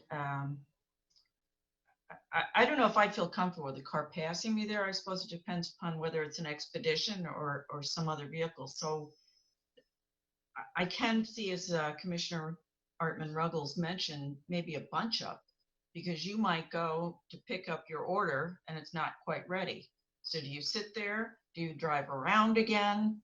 I mean, if I'm picking up an order just inside a restaurant, and there are 3 or 4 of us standing there with our masks on these days, it's not such a big deal. And then we wait a minute or 2 and take our order and come out. But when you have just one line of traffic, that makes it more complicated. Well, I think the hope is twofold. One, the digital platform allows us to not only send your order will be ready by when you place the order, but more importantly, the text message that follows that says your order is ready.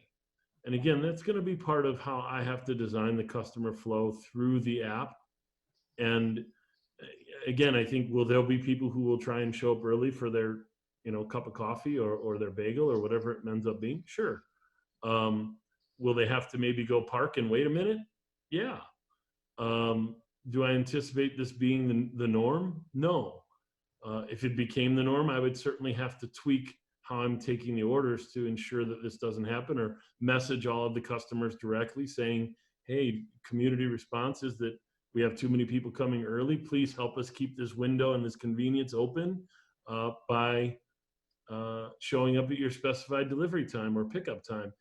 Again, the one-on-one direct communication that this platform will allow is a lot different than somebody you don't know driving up to a window, ordering things you don't know what they want, you making them paying for them, and then them leaving. It's a completely different situation, and I would equate it a lot more to what you see at a lot of Walgreens or CVS drive-through pharmacies, where you know your medicine's ready.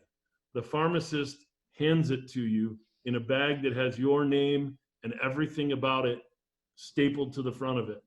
I think that is the more likely type of transaction here, without the question of, should I take this with the other things I'm taking, and that kind of delay at the window. So again, there is going to be a learning curve here, but I'm hopeful that we have enough more answers for the questions that will certainly arise. Just one last question. In what Mr. Whitmer submitted, it says the drive-through component is a game changer, talking about the COVID-19 issues, and would allow any venture to have at least a chance to survive. If the guidance remains the same, or if there is a regression and we are forced to take a step backwards. Without this component, the operation of this facility is simply too risky to undertake. You've added breakfast hours. If you don't receive permission for this special use for the prepaid order window, are you still willing to move forward? Will it be economical for you? I don't think so. That's me being as frank as I can be.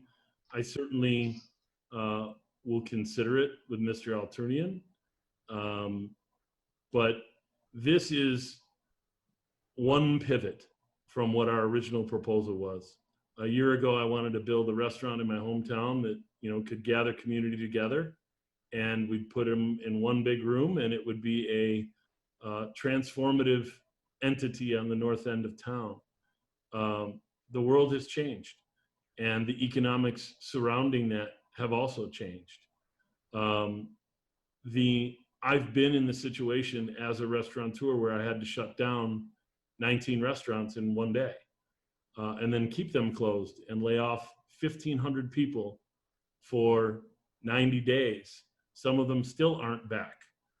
I don't ever want to be in that situation again. I don't want to have to look at people and the efforts that they made to make something happen and tell them that they can't do it anymore because it's too dangerous, frankly.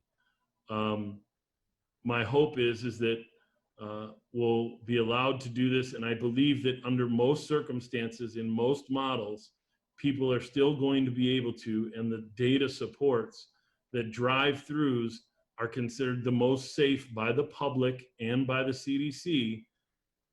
It's much safer than going in. It's much safer than curbside. It's all of it is better.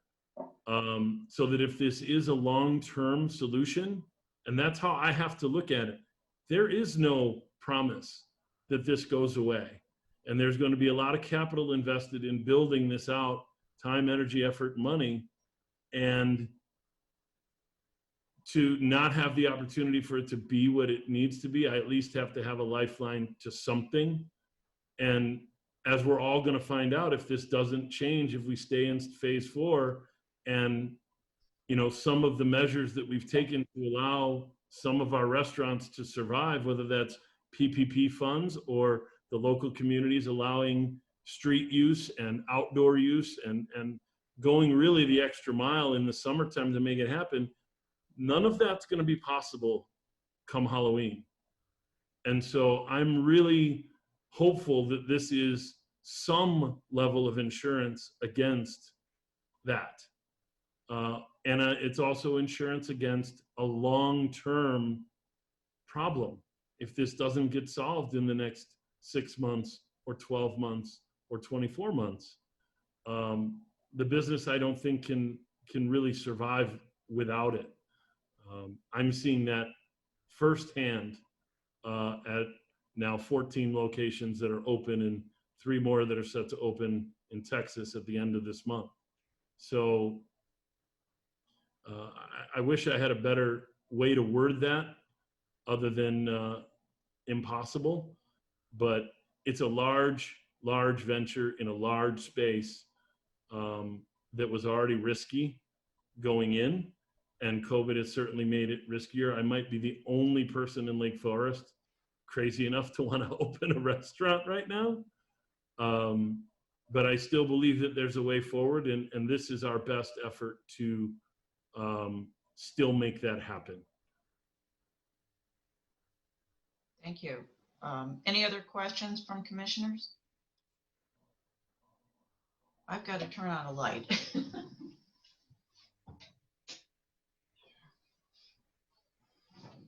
Chairman Kerr, I did have a chance to look up the setbacks, if you'd like me to respond to Commissioner Athenson.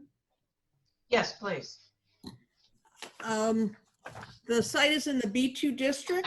The front yard, by definition of the zoning code, is the frontage of the property along Woodland Road. There's a 5-foot setback required from the property line along Woodland Road, a 5-foot setback required from the corner side yard, which is along Western Road, Western Avenue.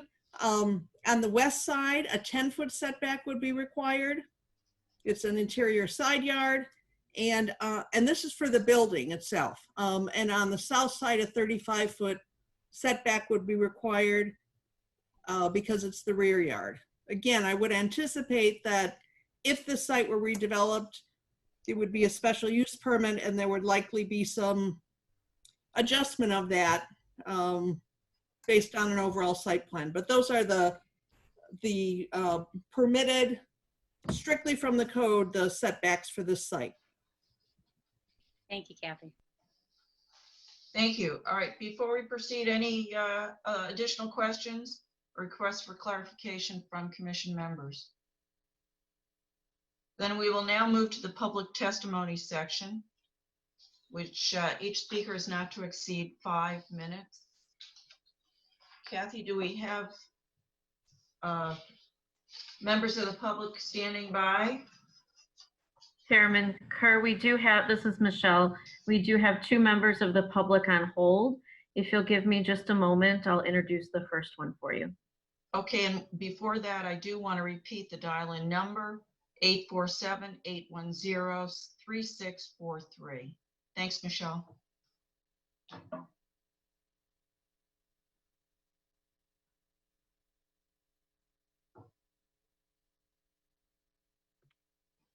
Chairman Kerr, you have your first caller.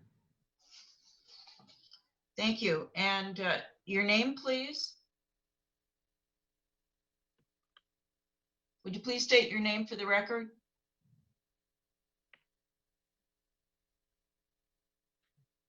Chairman Kerr, hold on one moment, please. Okay. Mr. Julian, go ahead and state your name and address, please. Yeah, hold on. My name is John Julian. Hold on one second. I'm going to have to do something here. I apologize.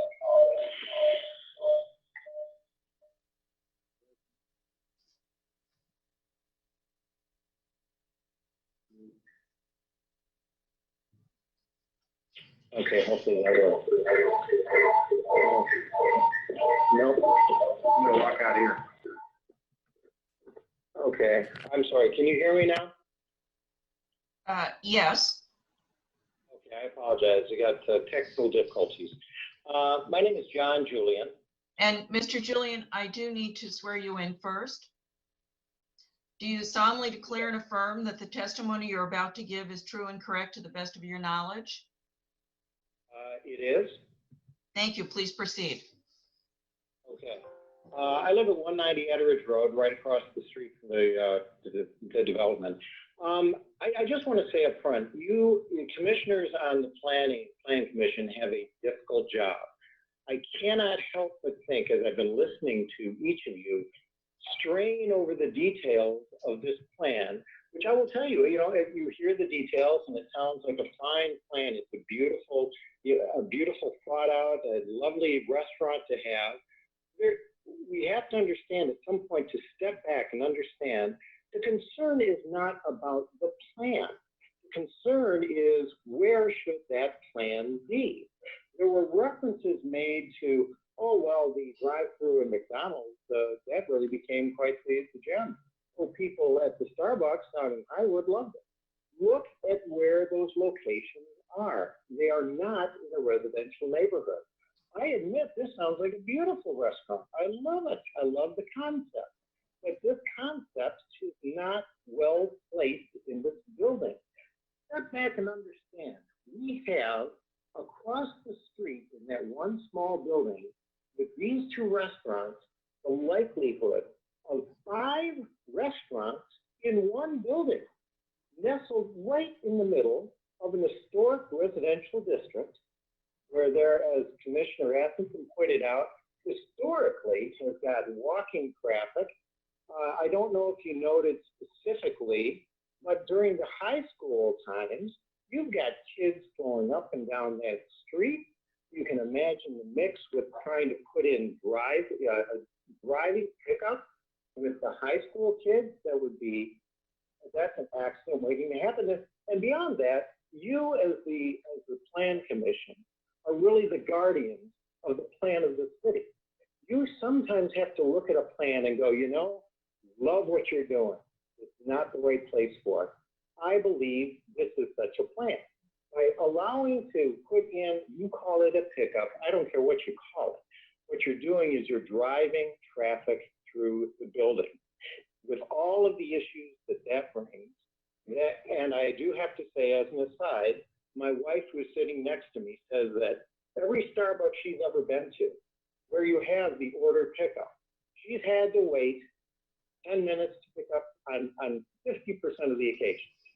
You're dealing with the traffic that's waiting. You're dealing with the traffic coming in. I even heard Mr. Aikman, in response to how do we deal with these kinds of concerns, as well, we could put up some signage, maybe some mirrors. How about a painted crosswalk? I mean, that really sounds wonderful for such a walking little avenue here to start putting up all those kind of accoutrements, trying to address things that, frankly, step back, it shouldn't be there in the first place. There comes a time when you have to realize that a building for what it's being used for is not necessarily the use that it should be used for.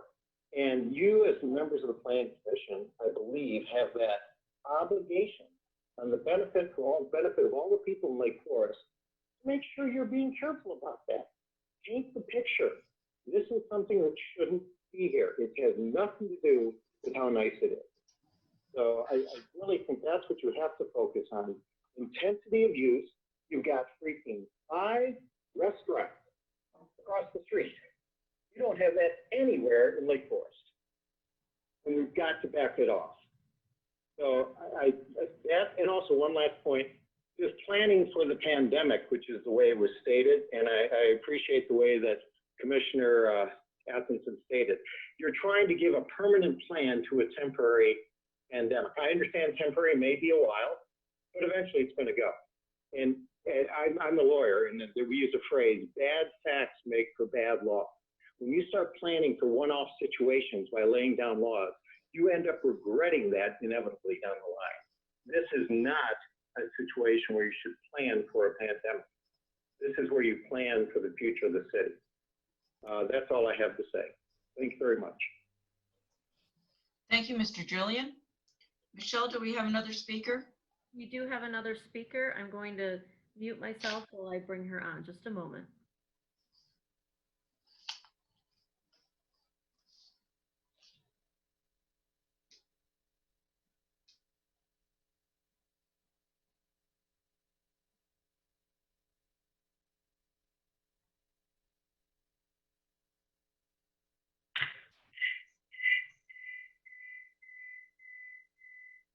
Chairman Kerr, the next caller is on the line for you. Hello. Another. I don't know what to do. They need to turn off their computer and just use their phone. The problem is they have their computer and phone on and you're getting the reverb. So Michelle, you need to tell the callers that are calling in to turn off their computer and volume and use the telephone that they're calling in on.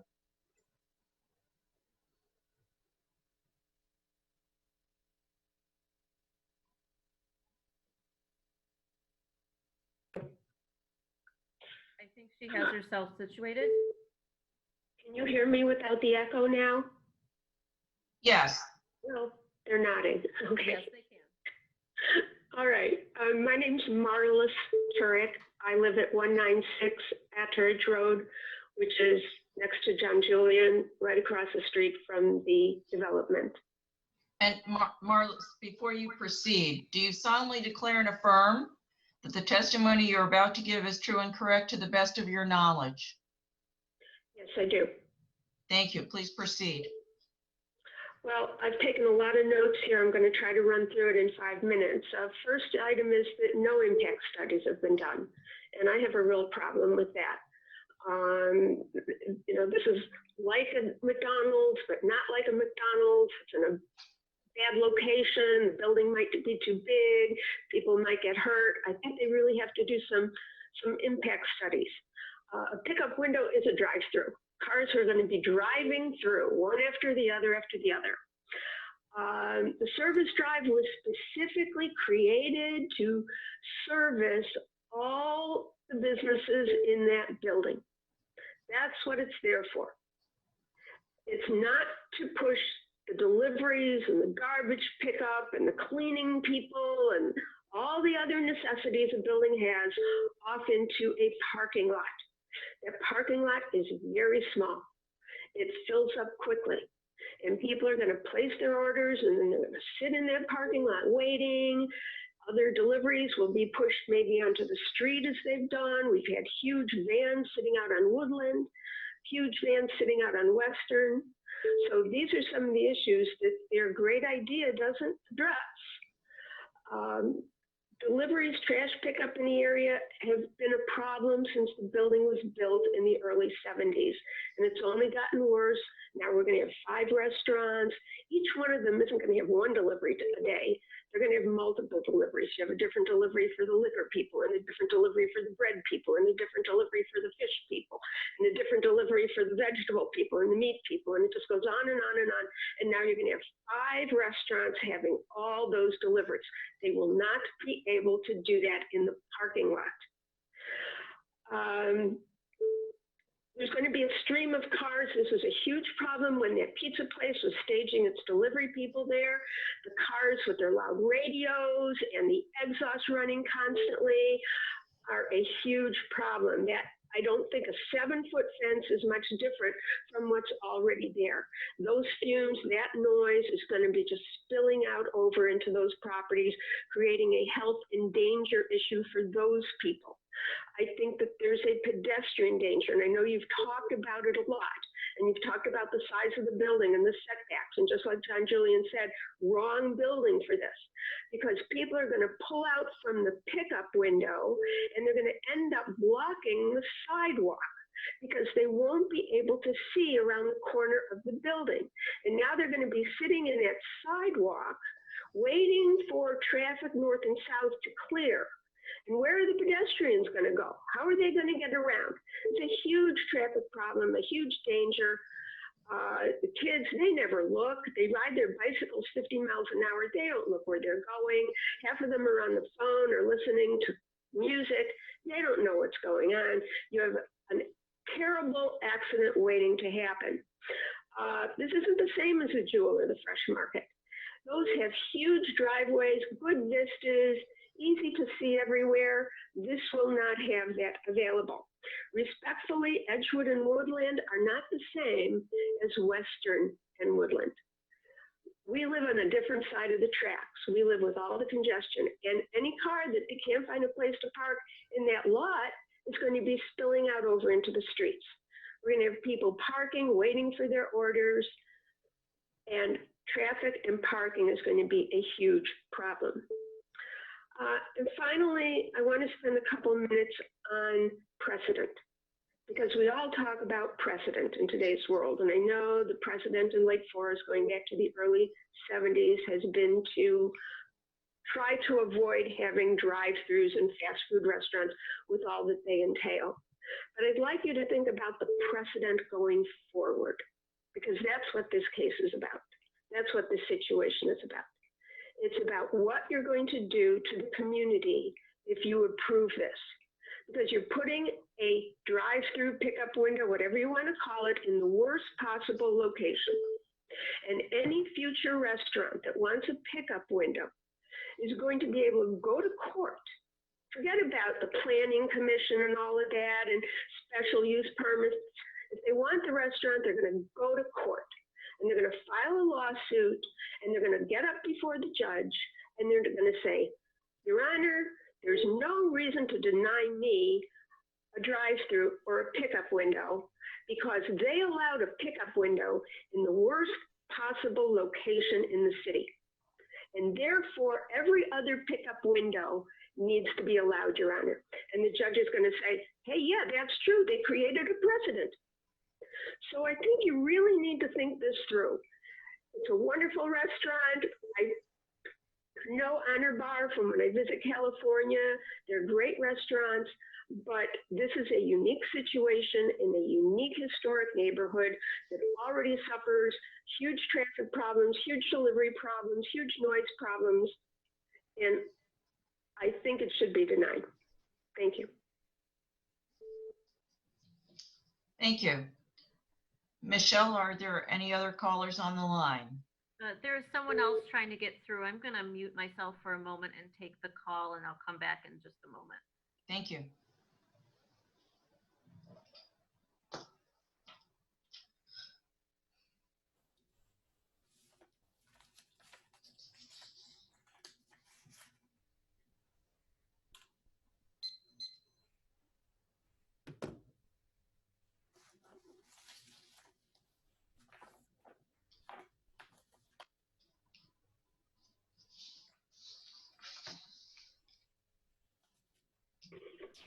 Chairman Kerr, I have Mr. Paulson on the line. Thank you. Mr. Paulson, will you please state your full name and then I'd like to swear you in. Hi, Thomas Paulson. Mr. Paulson, do you solemnly declare and affirm that the testimony you're about to give is true and correct to the best of your knowledge? Yes. Please proceed. Hi, I'm owner of a home on 902 Oakwood, which would be pretty much right behind the location of the place, you know, maybe 100 yards away or less. I think it would be a good idea. I live pretty close. My master bedroom and bedrooms can hear everything happening on Western Avenue. I've never had the experience of really loud noise. And I think it would be positive for the community. So I think the drive-through, I don't see a massive traffic problem that would be such that would scare people away. And I think it would be positive. So that's all I called in to say. Thank you. Thank you. Bye. Michelle, do we have any other callers? There are no other callers at this time.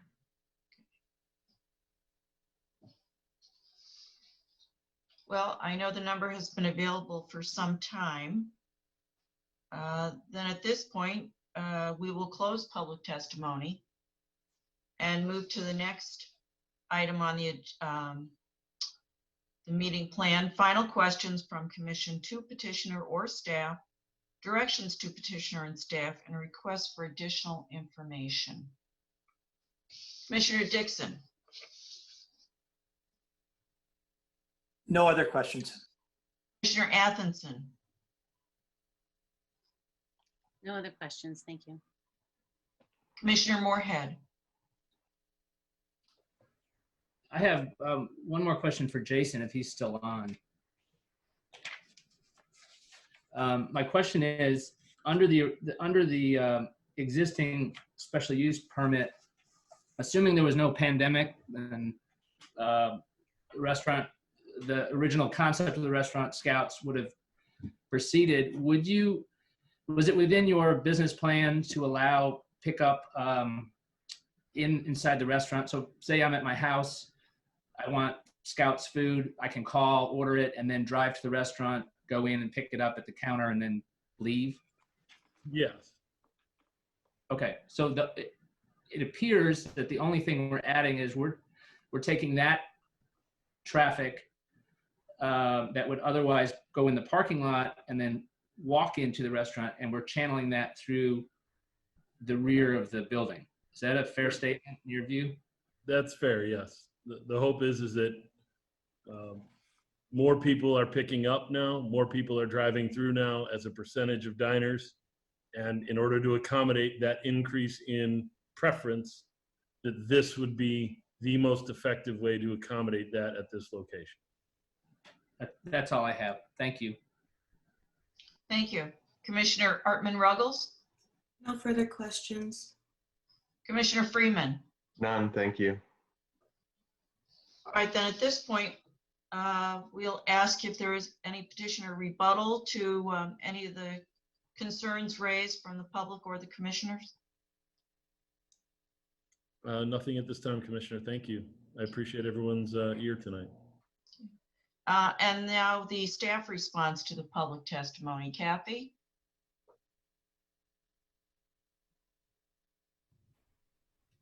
I don't have anything really to add other than to reiterate that if the commission chooses to move forward, because this is evolving somewhat, that establishing a condition that would require a report back to you within 12 to 18 months after opening may be an appropriate course of action if you choose to move in that direction. That's all I have. All right, thank you. Then at this point, we'll open up for commission discussion and comment. Public testimony is closed, and this discussion is among the commissioners only. I'll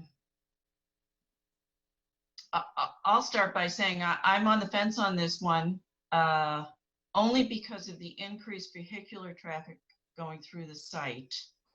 When we originally discussed this, obviously times were different, but we expected more pedestrians coming to the location and ample parking, diagonal parking on the site, potentially the train parking for at least employees.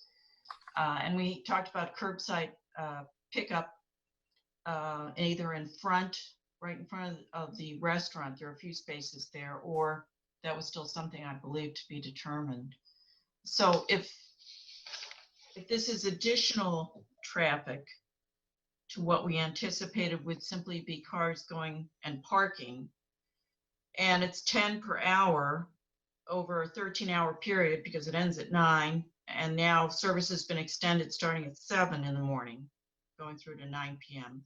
That's about 130 cars coming through at a minimum. And it could be, if it's 12 an hour, 156.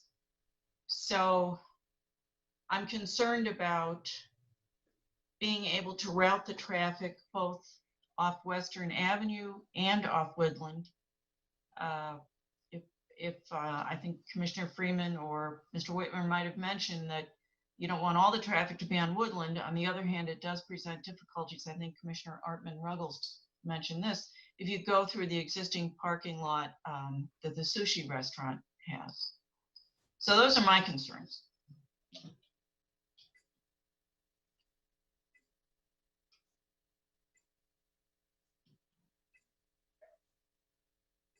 I must be the only one with any concerns or questions or.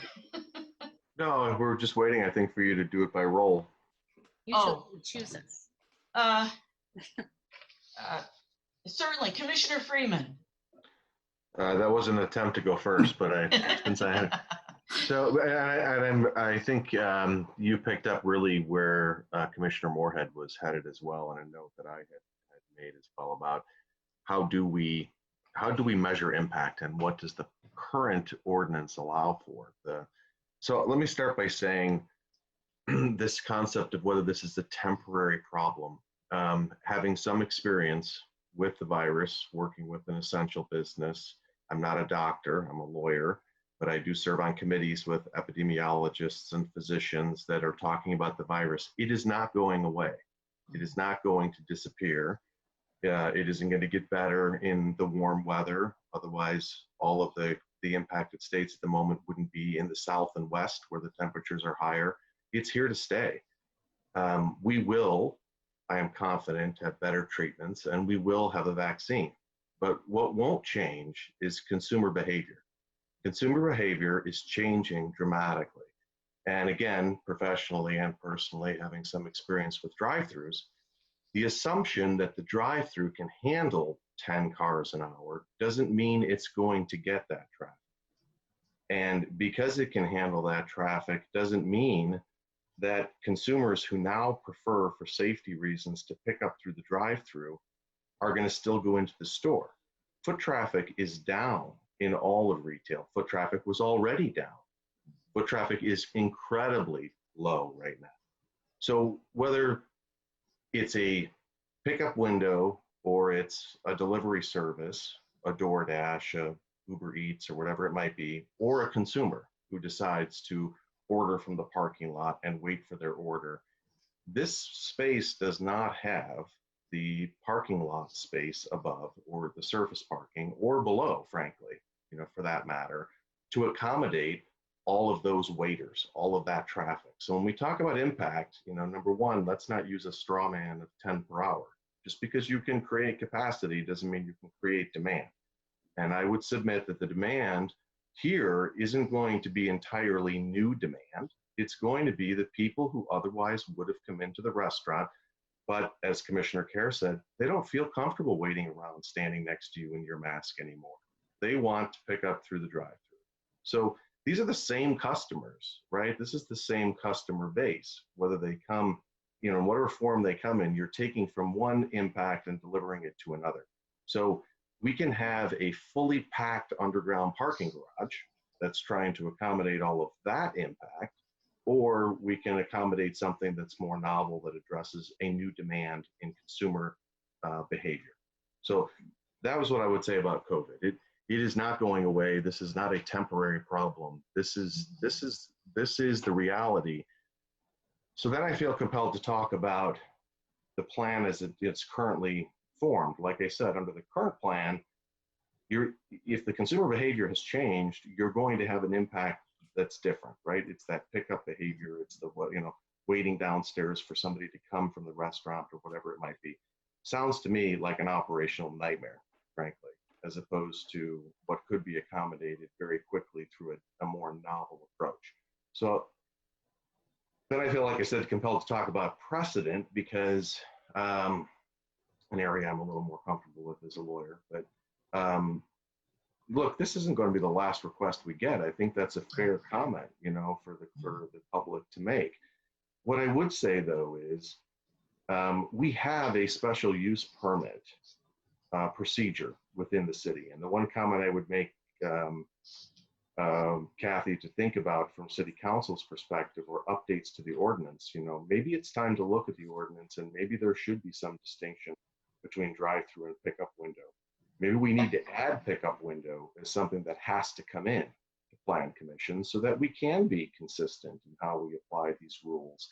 But it is not a one-size-fits-all. The special use permit gives this commission a great deal of flexibility to look at the individual site and figure out how it's going to best serve the new consumer behavior, the safety of the citizens, the impact on neighbors, all of the things that we look at when we think about a special use permit. So I don't see us doing one thing here as requiring us to do anything elsewhere. And if we're concerned about lawsuits, I would submit to you that trying to keep a drive-through out of this community cost us nearly $1 million in attorney's fees, and that's not a precedent I'm comfortable with.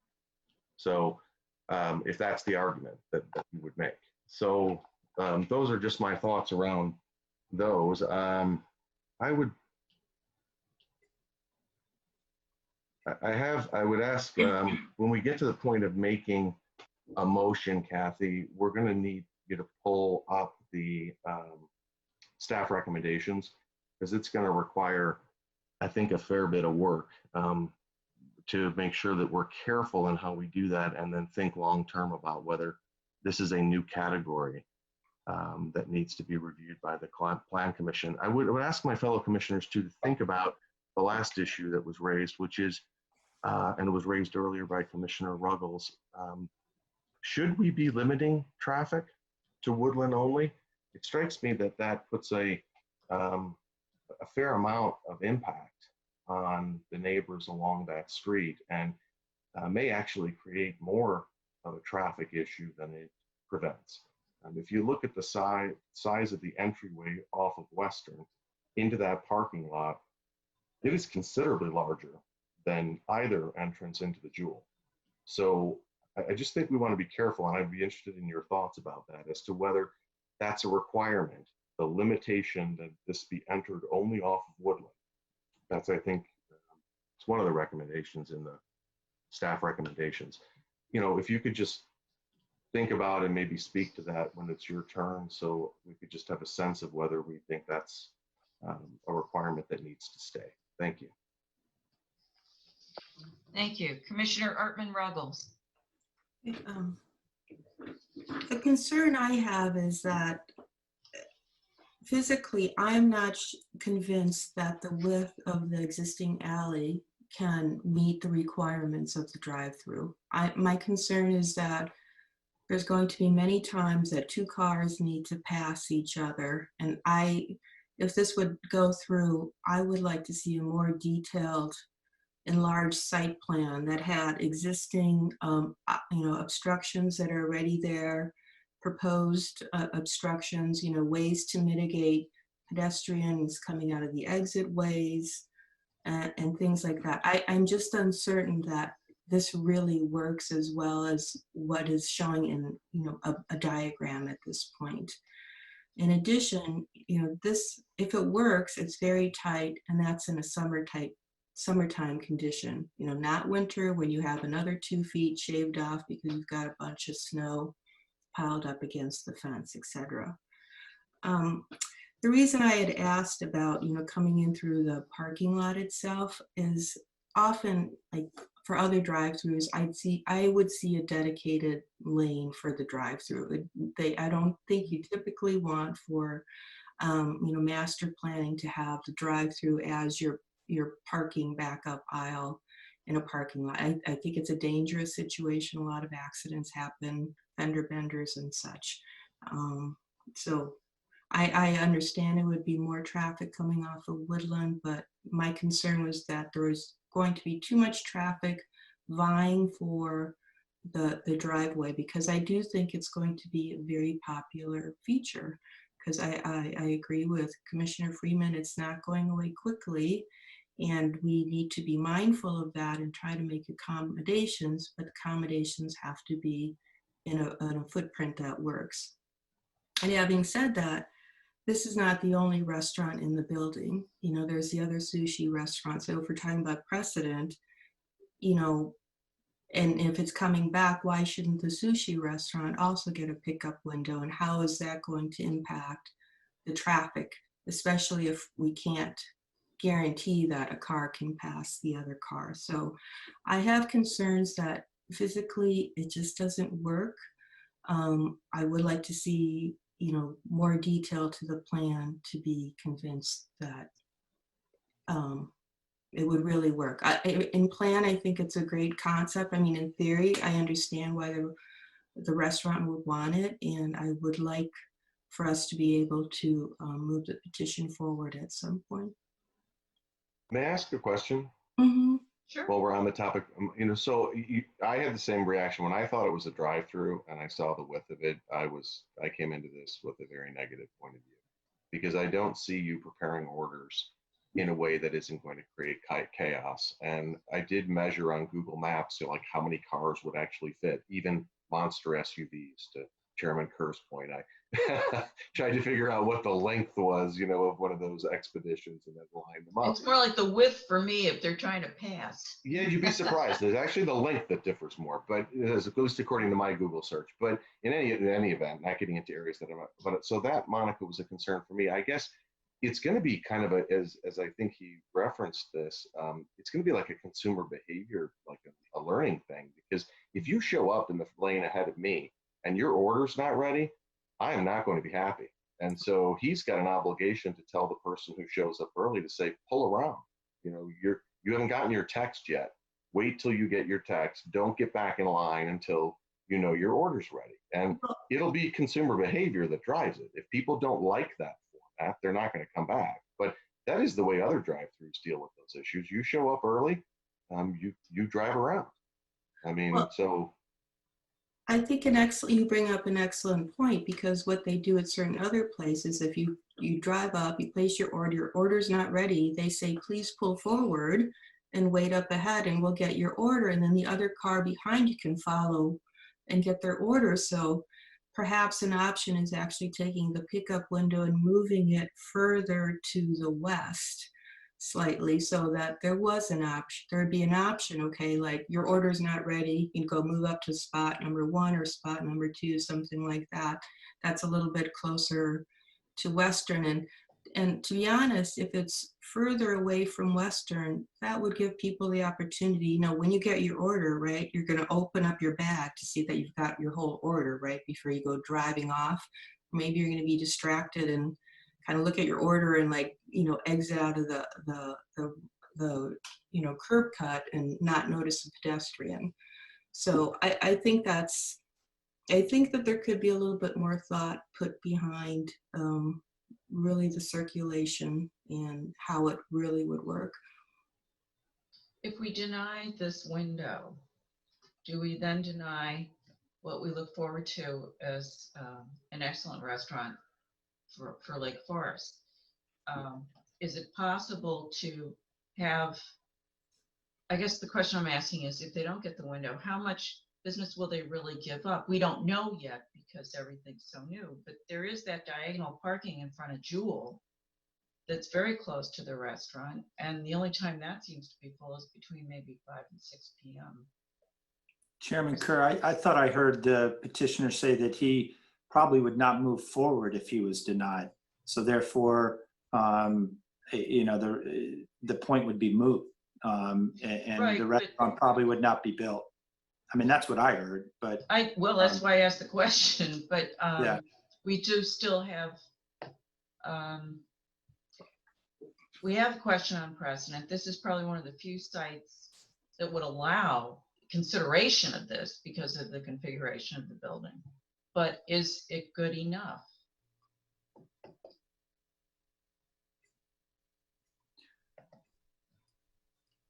I guess I'll chime in with some of my comments that, you know, might respond to your questions that you just raised, Chairman Kerr. You know, this building, as everybody in town knows, and certainly the neighbors know, has struggled for the last, you know, 15, maybe even 20 years to have tenants, to put tenants in that building. And I think the owners have come along and made a great deal of financial commitment to enhance that building, to enhance that area of the business district. That is a goal and objective of the city council to do that. So I raised that as one comment. Another comment I have is that, you know, we heard that, you know, there's too many restaurants going in this space. If my memory serves me, there was for probably over 20 years, I think there was 3 restaurants in that space. And so now the proposal is for 3 restaurants to be in that space. So really the number of restaurants hasn't changed. Therefore, I don't think your suppliers or vendors that would serve the restaurants would change drastically, because you're talking about the same number of restaurants in the past as you are getting now. I'd also add that, as Chairman Freeman stated, you know, the COVID is here to stay. It is going to be the new normal. And restaurants especially are going to have to adapt to that and meet changes. And I think precedent, and again, you know, we can debate that from a legal aspect or otherwise, but what was done 6 months ago is certainly not going to apply now, let alone what was done 15, 20 years ago is not going to apply now, because this is a new world. And again, I think if, and I think this is a big if from what I heard, but if the petitioner were to move forward, he would get some sort of accommodation from the city that wouldn't even come before this board or any other board of the city. The city would put up cones and they'd put up some barricades or some other, in many respects, unsightly accommodations so that he could provide the service of people who want to have takeout and or the third-party delivery service. And I think in that Commissioner respect, Dixon, how would that work at this location though? I don't see. well, I don't see where any of that would work. We can debate that, Chairman Ruggles, but there's certainly the parallels. There's 4 or 5 parallel spaces in front of that building. Maybe those are blocked off. There's 2 or 3, at least 4 or 5 diagonal parking on the east side. Maybe those are blocked off, and that would require somebody to walk across the street, as is currently being done at Mia Francesca. So, accommodations are being made, and then the question is, do you want to do if it is the diagonal spaces across the street, do you want to have workers walking across that much busier street there than on Illinois outside of Mia Francesca, which is not arguably as busy, so it is not as much of a inconvenience or a safety concern there.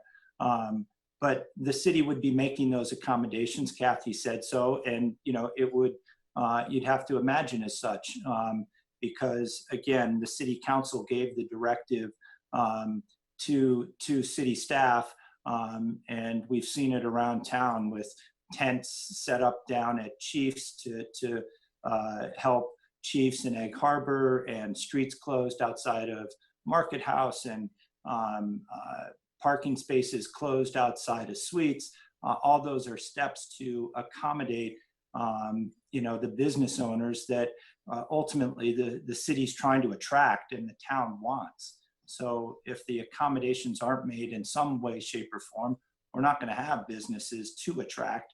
And I think we'll slip back to, really what that building was before, which was largely a vacant space. So I guess those are some of my comments for right now. Thank you. Commissioner Moorhead? Thank you. Yeah, when I first started looking at this and thought it was a drive-through, I was very negative about it because I was mostly concerned with the car stacking in the drive-through lane. Now that it's been clarified that it's a pickup window, not a drive-through ordering window, it makes much more sense, and the car stacking issue is much less of concern. From personal experience, I was in North Carolina 2 days ago and went through something that exactly like this. If you called and picked it up, I didn't use an app, but it was a window behind the building, and it worked very well, actually. And so from personal experience, I can see how it would work. The application appears to satisfy the criteria for a special use permit for all the reasons set forth in the staff report. So I'd be comfortable with that threshold. I would want this to be reviewed or at least reported back in a year, both because it's the pickup window is a relatively new concept in Lake Forest, and we're in a very fluid time with the pandemic and everything ancillary to that. The issues on traffic safety and pedestrian safety, I've noted those and would want the city to be, this traffic engineer to be monitoring that and have that person approve the site plan to make sure it works. And then the question that Commissioner Freeman had, and then the issue that Commissioner Artman-Ruggles raised about whether all the cars need to come off of Woodland or if it can be split and come off of Western. And the second traffic question of whether 2 cars could fit in past each other in the alley. I noted those as well. I guess I have a question for Kathy. Logistically, hypothetically, we approve this tonight. does the traffic engineer then look at these issues on ingress and where the drive-through lane is and whether two cars can pass in the alley and figure that out then, or how does that work?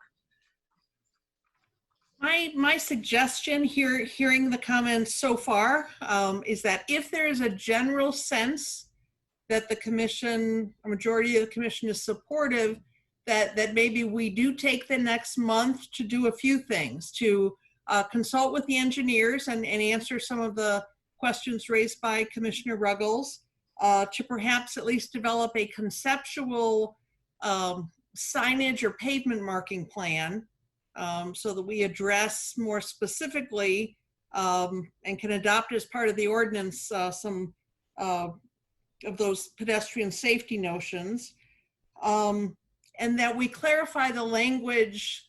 Commissioner Freeman, I think you asked for this early on in tonight's meeting, that we clarify the language, the distinction between pickup window, which this is, and a drive-through, which it is not, and modify some of the conditions too, based on your discussion tonight. You may have a greater comfort level in feeling like all the I's are dotted and T's are crossed before you move it forward to the city council. On the other hand, if there's a general sense that this concept is not workable, I would ask you to make that clear tonight so that we don't waste the petitioner's time, money, or your time at your next meeting in August.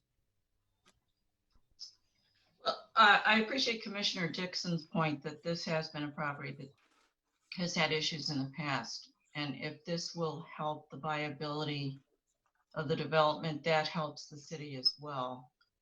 I do have a question about what if it's a delivery truck trying to pass you as you're at the pickup window? They can't. I mean, I don't think Yes. there should be. I don't think there should be anybody passing anybody. I think if you're in a line that says only prepaid ready orders, you're in the wrong line.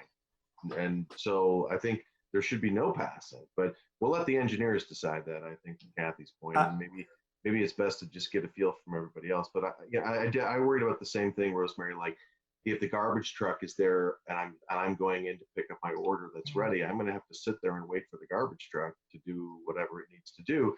Now, again, that doesn't mean whether that to me doesn't speak to whether we approve or deny the petition. That speaks to whether or not this is a viable, consumer product that people are going to really want.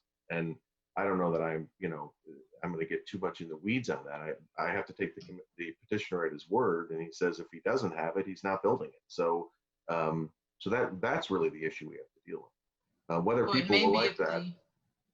I was going to say, if the delivery truck gets in the way, but you like the food, maybe next time you order but walk in to pick up your order after you've parked.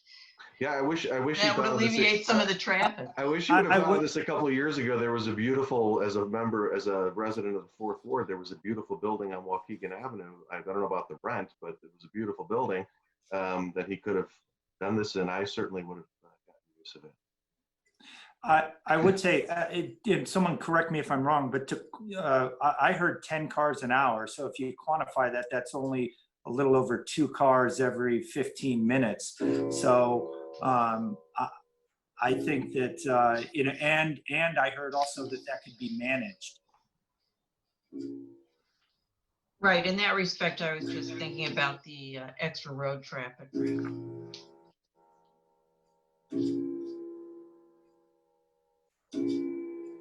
Sounds like there's some work to do yet, but let's hear from everybody and then we can decide how you want to go forward. All right, let me ask each commissioner what they need to get to yes, or if they feel they can get to yes. Commissioner Hartman Ruggles.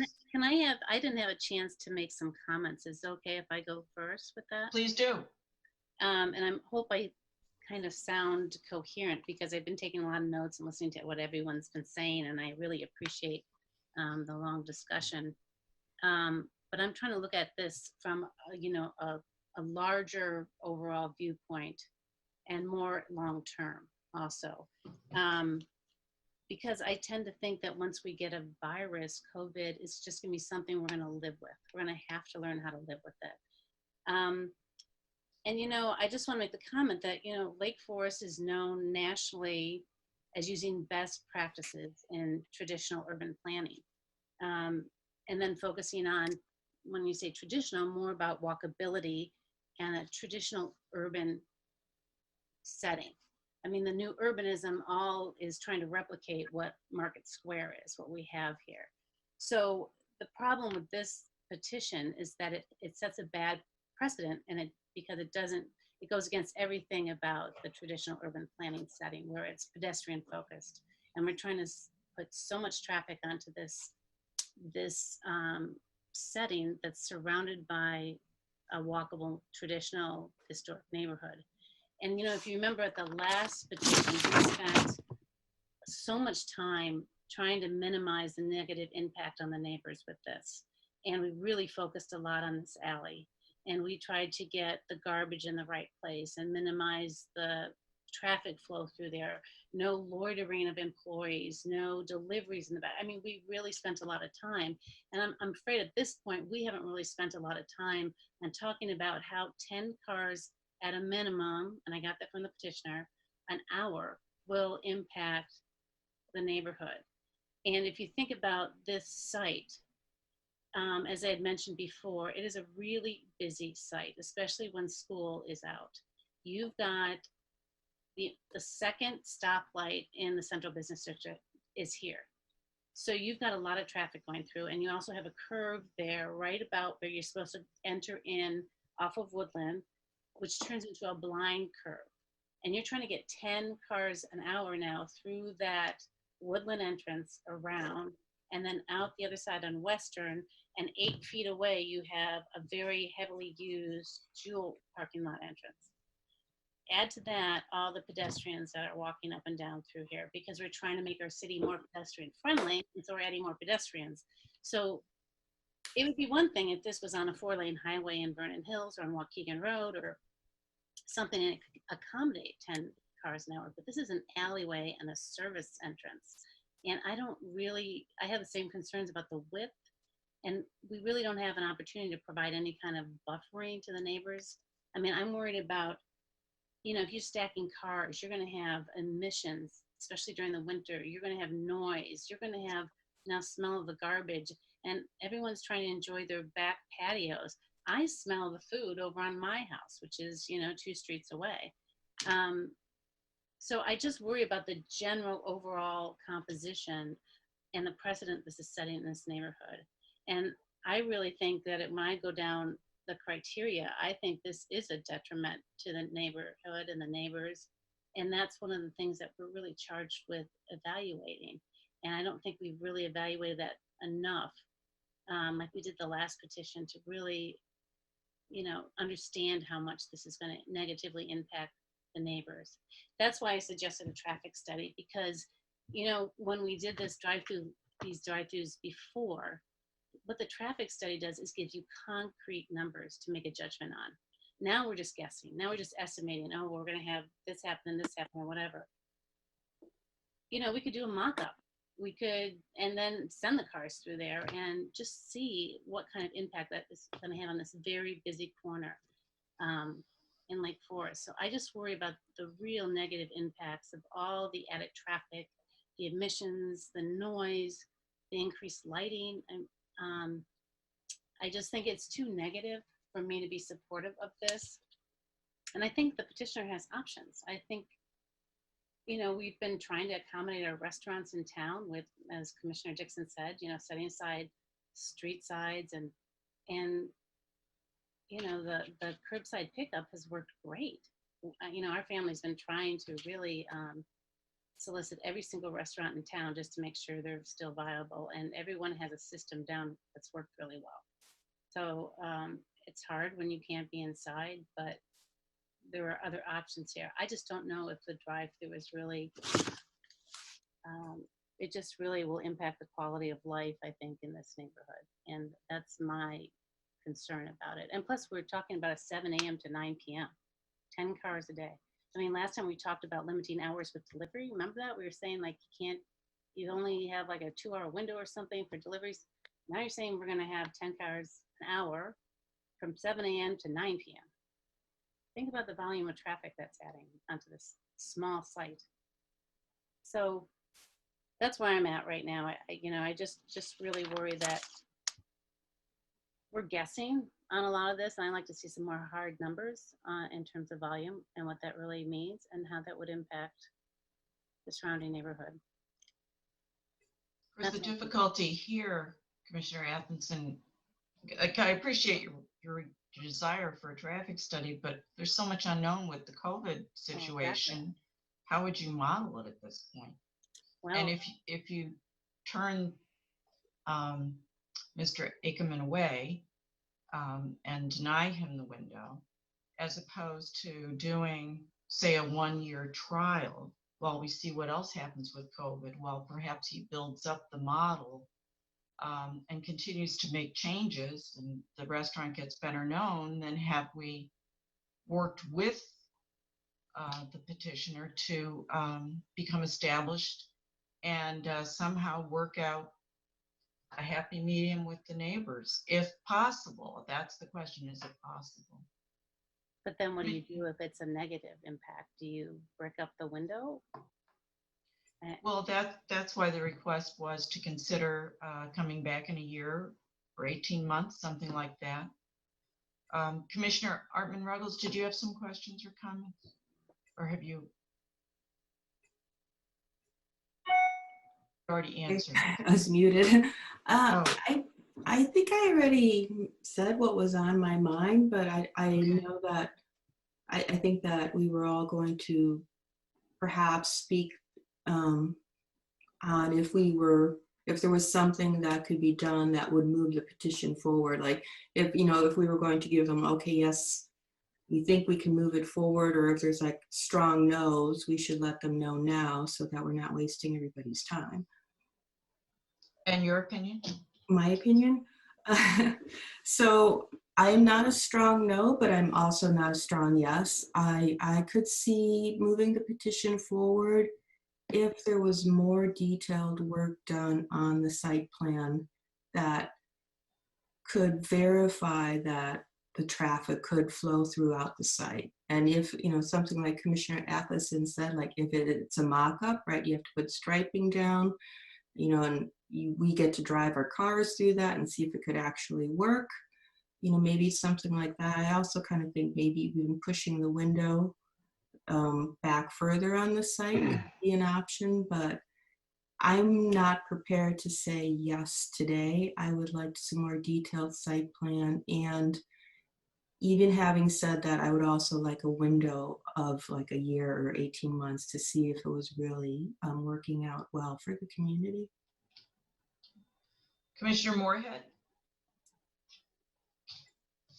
Yeah, I agree. I'm generally supportive of the concept, and the pickup window would be useful to have a traffic flow pattern or a traffic flow plan.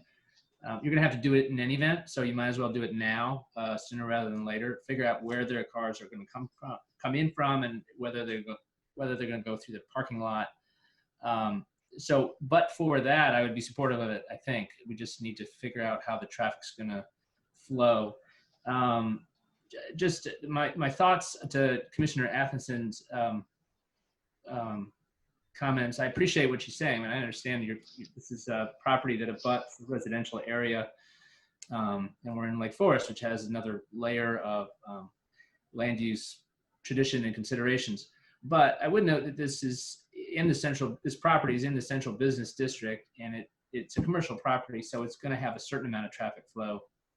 And it's not necessarily clear to me that the pickup window is going to increase traffic to this property. It might divert traffic from the parking lot, people parking and walking in and picking up, to the alley. So I don't know if the trip count's going to dramatically increase necessarily. I'm not saying it won't, but it seems like we're shifting the traffic flow around the property a bit in some ways, more than creating a new concept to draw in more traffic. But to the point, generally I'm supportive of it, but for seeing the traffic flow. Thank you. Commissioner Dixon? I'd have to say that, this is consistent, as I said earlier, with the directive that's, coming from the city council, which is to provide more flexibility to our restaurateurs in town. And this, to me, is really providing a more safe opportunity that is more, in many respects, organized because of the way in which traffic is going to be diverted around the building, the way in which employees will not be coming out of the building. And as I said a moment ago, if the petitioner moves forward, and I don't think, because I heard he wasn't going to, for all intents and purposes, but if he were, I think it causes more issues by having the city come up, as I've said earlier, with some sort of solution, albeit closing off spaces either on the east or west side of Western Avenue. And I think the precedent has been set around town that this is going to become more of a norm in terms of providing accommodation to our restaurateurs and not the exception.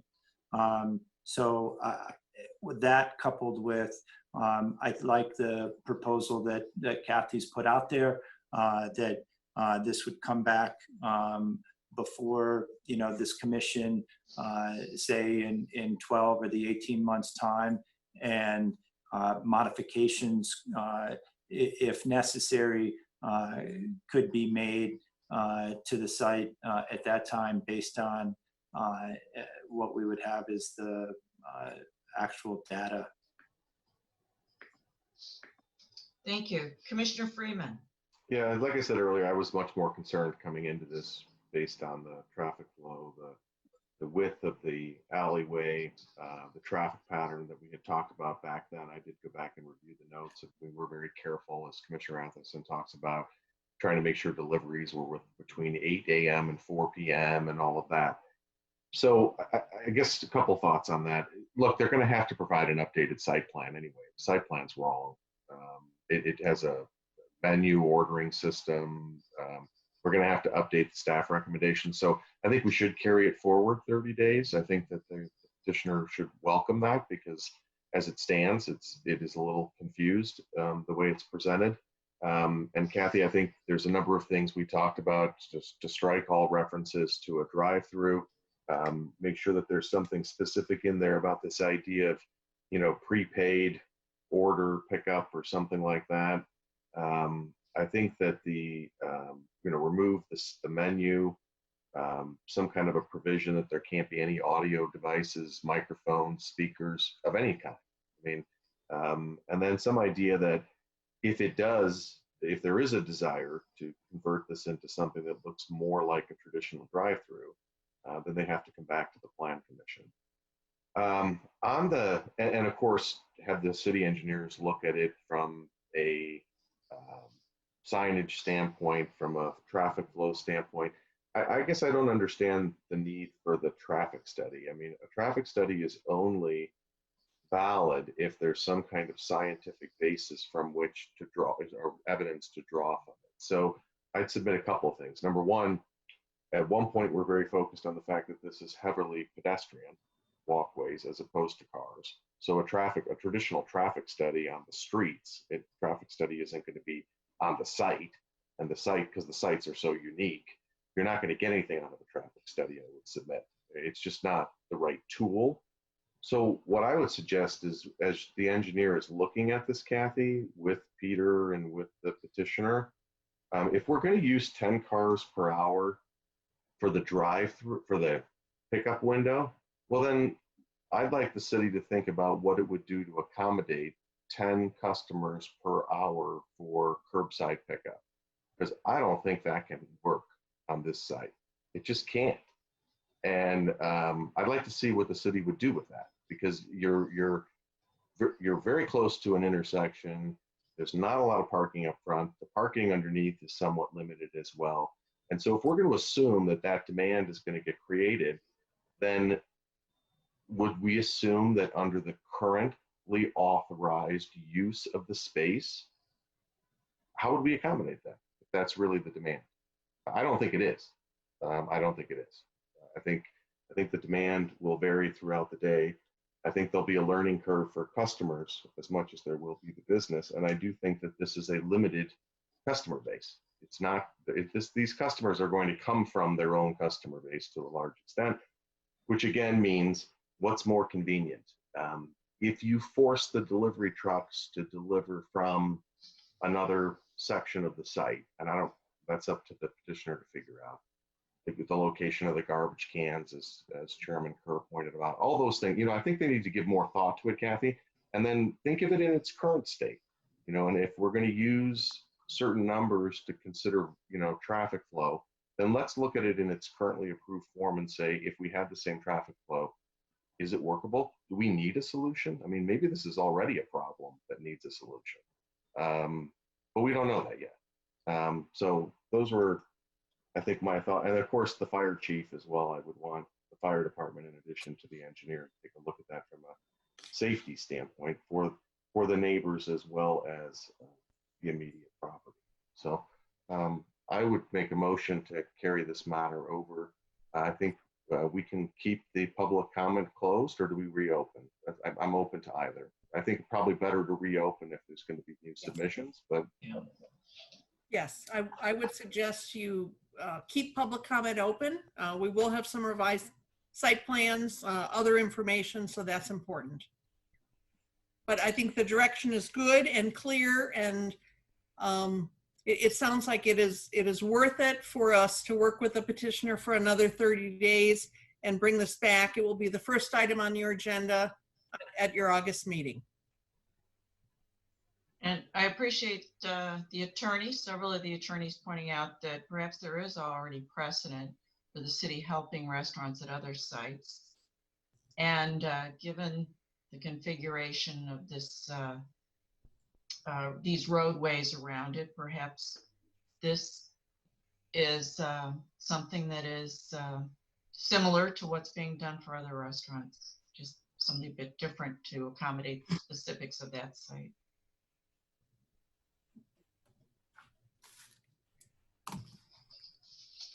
So is there a motion on the table, Commissioner Freeman? Yeah, I would take a motion to enter and continue this matter and leave public comment open to our next scheduled meeting.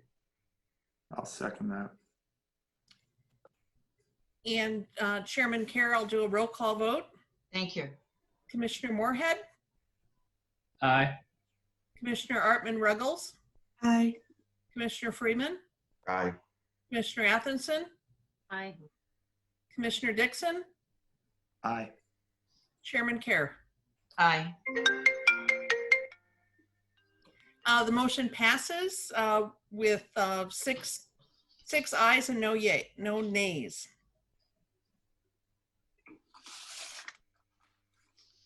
All right. Now is the opportunity for the public to address the Plan Commission on matters not on the agenda. Michelle, do we have anyone on the line?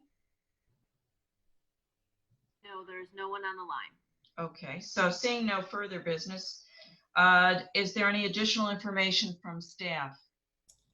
Only confirmation that we do have, we have this item. I believe we have one other item for the August meeting. I can't tell you at this point whether it will be a virtual meeting or some hybrid of a meeting where some of us are together and part of it is virtual, but we will continue to communicate with the governor's office and act accordingly. We'll let you know. Okay. Seeing no further business, is there a motion to adjourn? So moved. Is there a second? Second. Motion's been seconded. The meeting is adjourned.